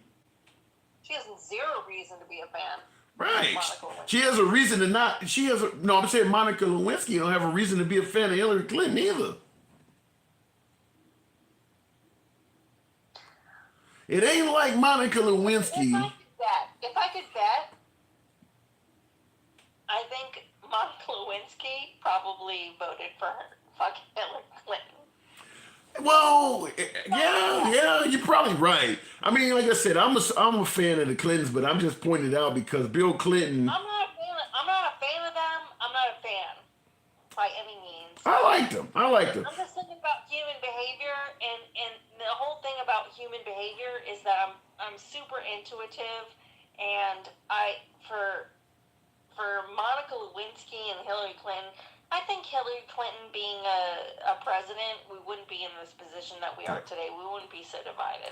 Do you think that Hillary Clinton would have been a better president than Biden? I think she would have. Yeah, for sure. I do too. All right, I don't think we disagree on that one at all. Yeah. I think she definitely would have been a better president than Trump. I think Trump was not. He was kind of like a quack. You gotta elaborate on that. Why do you say that? I mean, this is the guy that was sitting there like ranting on news stations talking about Obama's birth certificate because his name was Obama. But was he being a quack? But was he being a quack, or was he deliberately trolling? I mean, he's the ultimate troll, but like, it was so stupid. And then he's like trying to grab girls by their pussy, and then everyone just forgave it because it was locker room talk. And I honestly looked at every guy that I was like associated with, and I was like, if you ever said that, I would kill you. Like, I would murder you in your steps. So how do you respond, though? In the comments, Matthew Scott, playing on your phrase of quack, states, I like the quack's economy. In other words, the economy Trump gave was better than Biden, and whatever you want to say about Trump, $2 gas was better than now. No, you're talking about the first 2 years. The second 2 years, we were in a freaking pandemic. I mean, do you not remember 9/11? Yeah. Well, I remember 9/11. After 9/11, I voted for Bush too. It was the only vote. Wait. No, wait, hold on. When I say I like the quack's economy, he's talking about you can say what you want about Trump. You're talking about 9/11 back in, we're not talking about during the Bush administration. I'm talking about. No, but I'm making a parallel between your post 9/11, we were in a crisis. Okay. Post pandemic, we're countries, we're performing the best. It's still not great. And our Fed is actually effing every single American company. Like, every single American that's under the 1% right now. Like, Okay. I've never, ever paid credit card interest, ever. Until the last year. So, Because they're pushing this interest up so hard. so in regards to interest in the economy-related issues, now users, but It's separate from us. okay, well let me ask it to you this way. User 783 in the comments states that left-wing complainers, talking about folks like you and I, left-wing complainers would rather vote for a nursing home candidate in the name of social justice. How about the notion that folks suggest that Biden is just out of his mental faculties and Trump is a better candidate because he's alert? 77. Trump is 77. Yeah. Obama's 80. Should we have either of these Wait. candidates? Who is 80? 0%? You said Obama. Sorry. Yeah. I love Obama. Yeah, but he's not 80. So in other words, you're saying that even though there's a claim that Biden is out of his mind, Trump is no better. He's 3 years younger. What's the difference? Well, What's the 3 years difference between you and I? Nothing. but they're going to point to Biden stumbling on words, falling on stage, not knowing where he's at. They showed the same. Okay, here's my thing with that. They showed the same stuff to us with freaking Trump. Him falling down the stairs. I always thought it was a cheap shot. Did Trump fall down some steps? Yes, when he was coming out of that plane and he went down the jet bridge and he like fell down the whole thing. It was like super, and then he was leaning over and he was super fat and it was like they always try to put him in a bad light. I was like, it's a cheap shot. I don't buy into that. Like, that's not going to be the reason why I dislike Trump. Okay. Like, if Trump, I'm going to dislike Trump. I'm going to dislike Trump because he's doing something wrong. Give me some policies of President Trump. Now, you mentioned the grab him by the pussy, but that's obviously not a policy. What about Trump's policies or his direction for the country turns you off? Yes, one of the things that Trump did was he gave free use of our holding facilities for oil, for the oil companies during the pandemic when oil wasn't selling, because obviously people weren't moving. And that right there turned you off to him? That's it? Well, no, the result of that was that he expected that good grace was going to come to fruition with us having lower gas prices. It did not, because he didn't put it into stone in advance of giving them free rent. I've never heard this. Their stuff. I've never heard of this. Oh, it's a thing. Okay, all right. So let me ask you this then, with the way you view Trump, if by chance, I mean, it's a difficult journey, but if by chance Trump was reelected in 2024, how do you think America would be? I think we'd be a super divided country, and it would get worse.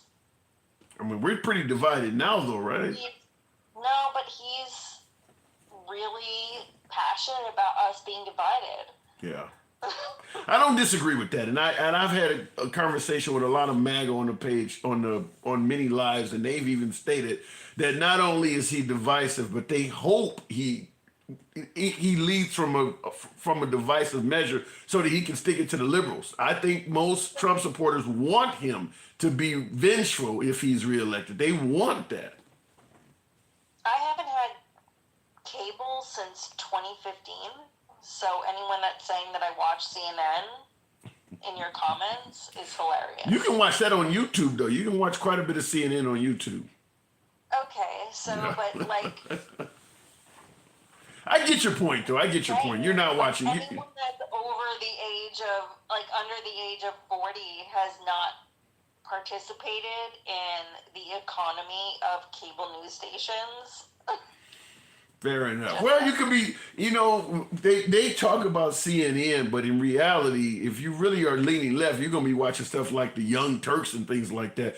There are programs on the internet that are far, because CNN, in my humble opinion, CNN was fairly moderate until Trump came along. I seen MSNBC is left, Fox News is right. CNN was kind of in the middle, maybe a little leaning left, but when Trump came along and just started insulting the hell out of them, they moved further to the left. I think that Trump provoked folks to dislike him because of how bad he was treating them. I think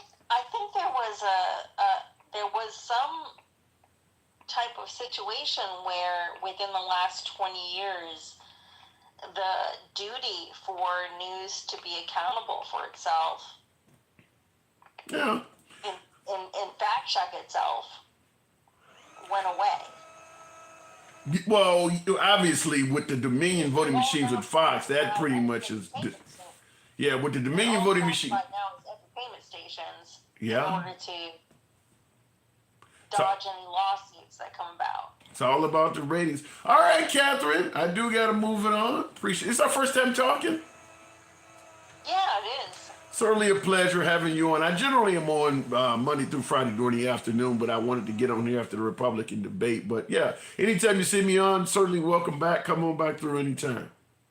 Thank you so much. Have a great day. You too, you too. All right, looking in the comments, Clint, not all liberals are bad. Yeah, not all liberals are bad. Not all Republicans are bad either, by the way. Mainstream media are race baiters, says Matthew Scott. You think the right is not race baiters as well? You think it's only the mainstream media, huh? You see a smash and grab at a Walgreens or a CVS on Fox News. It's on every single segment. It repeated over and over again all throughout the day. Both sides, race bait. If a cop mistreats an African American, CNN will play that shit all day long. If an African American injures a cop, Fox News will play that shit all day long. Both sides pick and choose issues and race bait. You're not going to escape that by leaving the liberals and going on the right. You just get it from the other side. I mean, that's just the way it is. Like, for instance, what happened with the, what do they call it, the Montgomery Riverfront Brawl or whatever? The left showed that shit all day long because it was an African American being beaten and they came and rescued the guy. And Fox News played it, but very, very little. If it was reversed and there was a white guy getting beat up by a bunch of blacks, Fox News would have been playing it like crazy. You're not going to escape race baiting by going on either side of the aisle. They just play it differently. I mean, they're going to defend cops on Fox and they're going to point out bad cops on CNN. It's just the way it is. Looking in the comments, Vivek would wipe the floor with Joe Biden. Never fold. Then why not send Vivek? Now, I don't necessarily totally agree with that, but I will tell you this. I do believe Vivek Ramaswamy would have a better chance at winning against Joe Biden than Trump. He doesn't have the enemies that Trump has. He doesn't have the court cases that Trump has. He doesn't have the indictments. He doesn't have all of the baggage that Trump has. For instance, there are folks who are on that stage tonight that refuse to raise their hand and state that if Trump was the Republican nominee, they would even support him. They all would get behind Vivek. Vivek doesn't have anywhere near the Republican, not liberal, the Republican enemies that Trump has. If you believe Vivek Ramaswamy would wipe the floor with Biden, that's who you should send up. And I'm saying that as a liberal.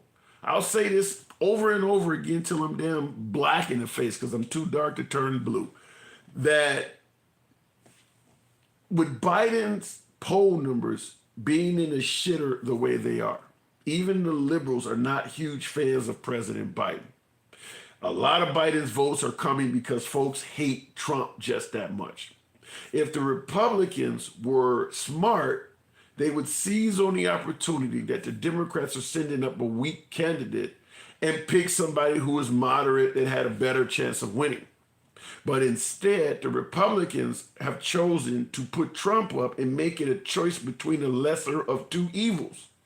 In a time where Biden's poll numbers are weak, Trump is literally the worst candidate you could send up. You have an opportunity that you could seize on. While they have a weak candidate, put somebody up that doesn't have all of this baggage around them. But instead, you send Trump up that has more baggage than Biden. That's a bad decision. And I'm telling you that as a liberal. That's a bad decision. If you really believe that Vivek Ramaswamy would wipe the floor with Trump, he is the guy you should put up. Because Trump is not guaranteed to wipe the floor even with the courts. He may not even make it to Biden. Why would you put that guy up? You're calling up the worst person from the bench to go against this guy. I mean, it's like you got the worst pitcher on the opposing team and you decide to send a blind guy up to the plate. Why would you send this guy up? I really think you guys are making a mistake, but I understand there's a hell of a lot of love for Trump. I enjoy talking to my MAGA followers. You guys are some of the most lively folks to speak to. I will always give you a chance to speak, but I do believe that you should put up the person that gives you the closest policies to Trump without it actually being Trump.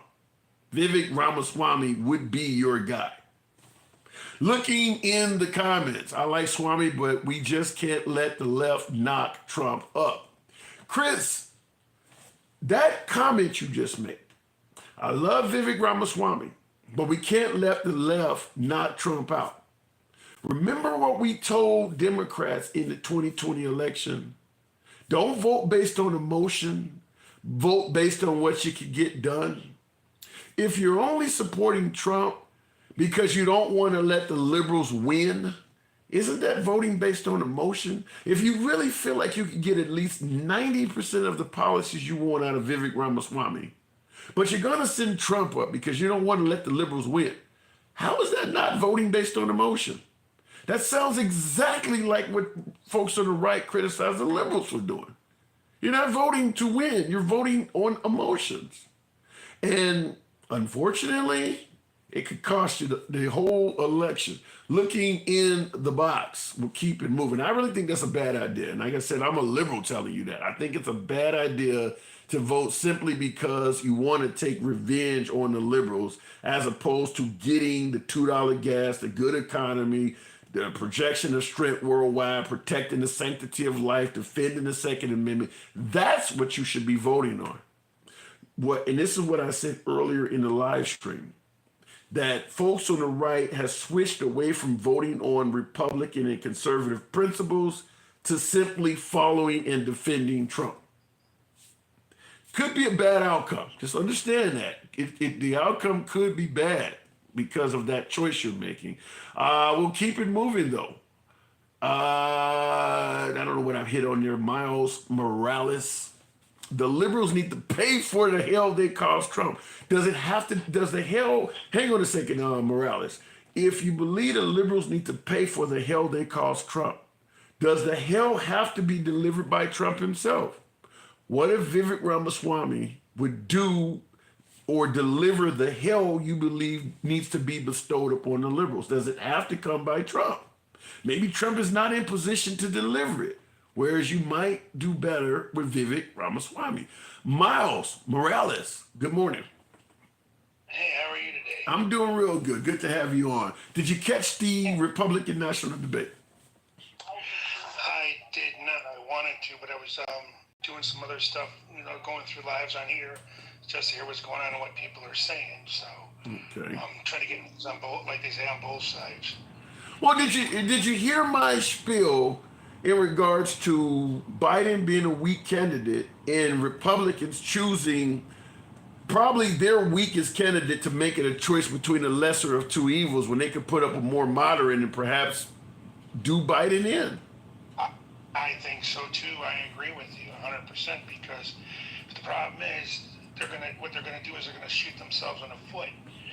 When you say, how can I say this? When you say, what's that color they'll say Trump. How deep is that water? They'll say Trump. They say, look, what's that? You're looking at the ceiling. There's birds flying through there. What is that? Trump. That's it. That's all they think about. Are you suggesting that we're dealing with a cult? Yes. 155% plus 45. Oh my God. But it's just crazy. I wanted to say one thing to make you laugh too is, remember when we were kids and we would go to school and they'd give you a comb or whatever to help fix your hair? Yeah. I was thinking that Trump better bring his little comb with him to make sure he takes a good picture for school. Get that comb over good, you know what I'm saying? Remember they used to give us those little... Yeah, I do. Yeah, I actually do. Yeah. What was the name of the comb? I forget. Oh, shit. Yeah. It had a weird name. It always said the same thing on every comb. But yeah, I was thinking he better bring his, man, so he get some good school pictures. Wow. But at the end of the day, even with so many indictments, do you think there's a chance that he actually will be incarcerated? You know, I hate this. I don't want this to come out of my mouth because I hate the idea. If he even he ain't going to jail. I don't think he's going to go to jail. I don't either. Well, let me interrupt you. Arrest and gets to golf every day. I mean, what kind of jail is that? Yeah, you and I agree.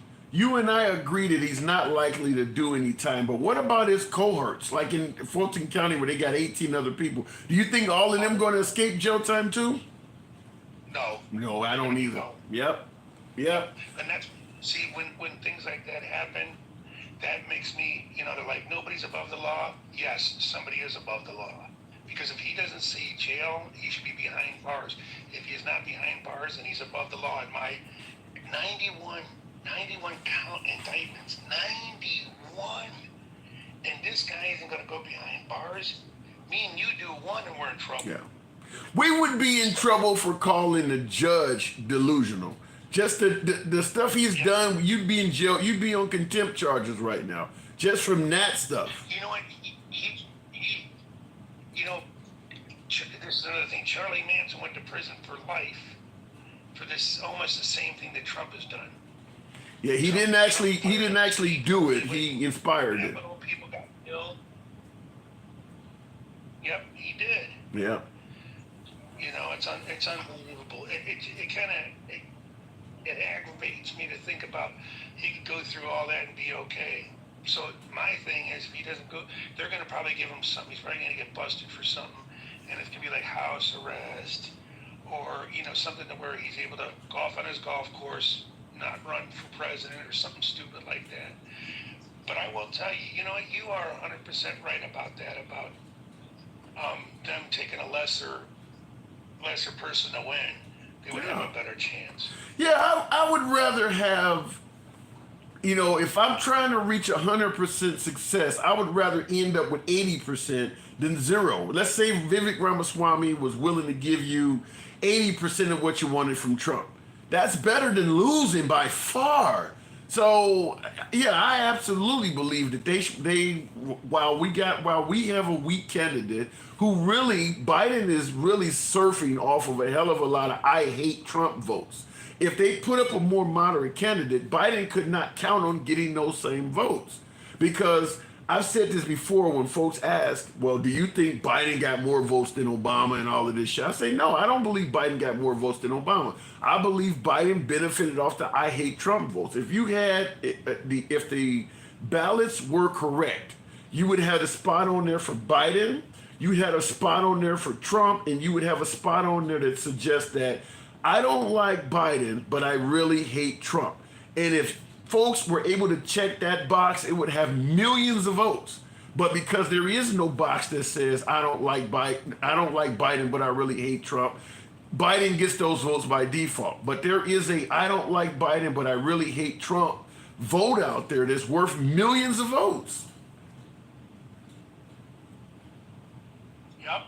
Yeah, so the problem with the only thing with Biden, but I'm afraid of is, he's getting older, so a lot of the people are probably getting second thoughts. But the thing with me is I still couldn't. I mean, you could put a dirty diaper there and I'd vote for that over Trump. It's just, See, you're voting. You are in that box. You are in that box. I don't like Biden, but I really hate Trump.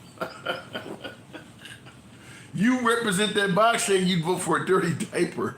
you know, yeah, it's right. I would. Yeah. So. Makes more sense, right?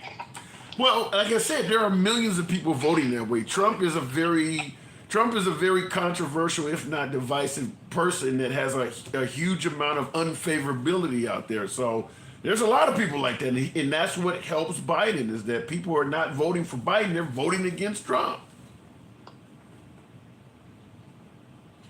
Yep. So, all right. Well, I got to move it on, man. I think my connection is breaking up here. So I'll give you the last word, though, man.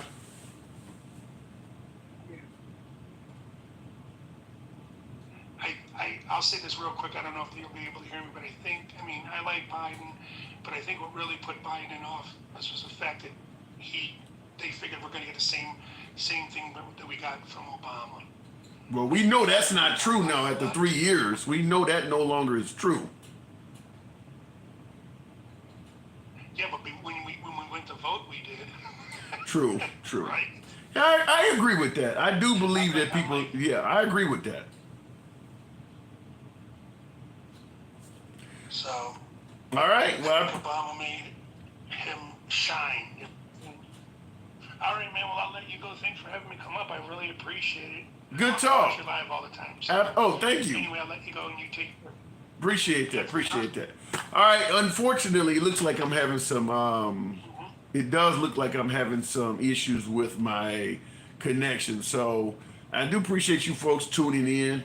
Still got 300 plus of you in here. Appreciate the 75,000 likes. I didn't promote you guys to tap the screen as much as I normally sweat, but I'm not hating on 75,000 at 1 in the morning. But yeah, I do know I'm freezing bad. So I'm going to go ahead and terminate the live, get myself in bed. I got to work just like the rest of you folks do. I appreciate you also watching on YouTube. By the way, folks, if you enjoy civilized dialogue from both sides of the aisle without any issue with being blocked, banned, or censored, follow the program. We do this Monday through Friday. I appreciate you follow the program. I see somebody said put a tinfoil antenna. Yeah, I don't know. The signal is starting to break up, but yeah, follow the program. If this is what you like, civilized dialogue, both sides of the aisle, without fear of being blocked, banned, or censored. This is what we indeed do. Program is always will remain MAGA friendly in its entirety. We'll keep it moving. Good morning. It's actually morning, and I will catch you guys on the other side. Take care. It's your boy Tim, the handsome liberal. I am out. And appreciate you folks on YouTube. My TikTok feed was really fucking up, so I got to actually restart the whole damn device. It was doing so bad. Appreciate y'all. I didn't see a lot of comments coming from on the YouTube side. Let me see, just looking back in here real quick. I see somebody said Buenos noches a second ago. Are you still pimping? War cry. I don't know about that. Do I look like a pimp? P-I-M-P. I don't know about that, but I do appreciate that. Everyone ignores Biden crime family. I expect this. Will, that's not true. Real quick, that's not true. People don't ignore the Biden crime family. Fact is, Biden has the benefit of being in power right now. When Trump was in power, there was a hell of a lot of ignoring what Trump was doing. The liberals would complain about it, but it wasn't going anywhere. I mean, let's just be honest. If you were president, most of the shit your son did would get ignored too. I mean, he's in power. I'm not saying it's fair. In fact, it's wrong. But fact is, Hunter Biden is not going to go down while his dad is president.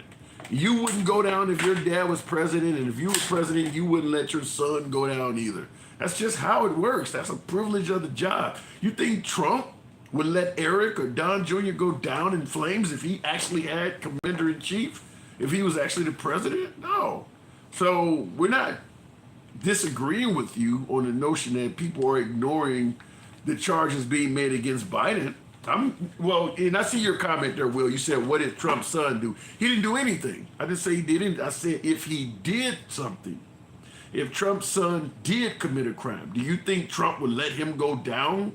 if he was president? No, he would pardon them and he would be doing the same shit Biden is doing, deflecting, diverting, and trying to get people to pay attention to something else. I do believe Hunter Biden is likely guilty of some crimes. In fact, he pled guilty to the gun license shit already. And they've been able to show that the courts are already working with him, trying to let him off. So I don't disagree that Hunter Biden is getting sweetheart deals. I don't disagree with that. The only point I'm making is, why is that so shocking that the son of a president is getting privileges? Like I stated, if you were president, you would give your son privileges. If your dad was president, he would pass privileges on to you. Do you really expect Hunter Biden to be treated like you or I? I mean, is any of us that naive? I agree that's how it should be, but do you really expect that? I mean, what do you think? Hunter Biden lied on his gun application, obtained a firearm that he should not have been able to obtain because he had a drug pass. You really think the guy's going to get 10 years in prison? The president's son? You really think that's going to happen? So that's the point I'm trying to make, is that the folks who are criticizing Biden is not wrong. They just come across as naive. He's not going to do time like that. Not to mention, it's a federal crime. So on the way out, Biden's just going to pardon him anyway. I mean, in fact, Biden is going to do this in 2024, whether he wins or loses. Biden is going to likely pardon his son in 2024. If he loses, he'll pardon his son on the way out. If he wins, he doesn't have to worry about being reelected, and he'll probably do it then. But most likely, President Biden is going to pardon Hunter Biden in 2024. It is what it is. Millions from China and Ukraine. True, but we could talk about Jared Kushner receiving billions from the Saudis. That's Trump's son-in-law. We talk about Hunter Biden, Burisma, receiving money that he didn't have any education to get this huge energy contract, making $50,000, $60,000 a month or whatever the hell it was. Like I said, Hunter Biden is no angel. I do believe where there's smoke, there's fire on Hunter Biden. I just think the way it's being viewed is politically based. Ivanka Trump gets 26 patents. You think that is not worth bringing up? I don't hear Trump supporters bringing up how she got a bunch of patents from China while her dad was president, much quicker than you typically would get a patent. Or Melania Trump's family suddenly getting citizenship when that takes years to achieve that. Or Jared Kushner getting a $2 billion Saudi deal. I'm not disagreeing with Hunter Biden. I'm just saying you gotta play it fair on both sides. There is plenty of the same smoke on the Trump family that we're talking about in regards to Hunter Biden. All of that shit that the Trumps got was not deserved either, just like Biden. And just like I stated with Hunter Biden, you gotta be willing to call a spade no matter who's dealing the cards. If you're gonna point out Hunter Biden receiving unfair windfalls amount of cash, then Jared Kushner, Ivanka Trump, it qualifies for them as well. You can't ignore one and point out the other, because folks are suggesting, well, you're ignoring everything the Bidens are doing. I don't hear MAGA complaining how Jared Kushner suddenly came in at $2 billion. I don't hear anybody on the right saying anything about that. That's just as suspect as Hunter Biden. It's just a suspect. Looking in the comments here real quick. How about the billions Obama gifted on Palace to Saudi? Same deal. Same deal. But if you notice, depending on the political leanings of somebody, if you're on the right, you only complained about Obama and Biden. Maybe you said something about Clinton, but you skipped over, what is the one with Halliburton, with Bush, and you skipped over Trump. It's all politics. If you're on the right, you're going to point out nefarious characters on the left, but skip over the ones on your side. If you're on the left, you're going to do the same thing about the right. That's why I believe in free speech and I believe in talking and enjoying conversations with MAGA. Because I'm going to point both of them out. I'm going to point them both out, not just the side that I tend to favor. You can't point out Obama or Biden and ignore Bush, Cheney, and Jared Kushner and Ivanka. That's just being biased. That's just being biased. Anyhow, I do appreciate that, Will. Those are some great comments. Appreciate you tuning in. Also, participating in the comment section as well as the rest of you folks. Nevertheless, it is after 1 in the morning. I got to get up early. I do appreciate you tuning in. It's your boy Tim, the handsome liberal. Catch you guys on the next one.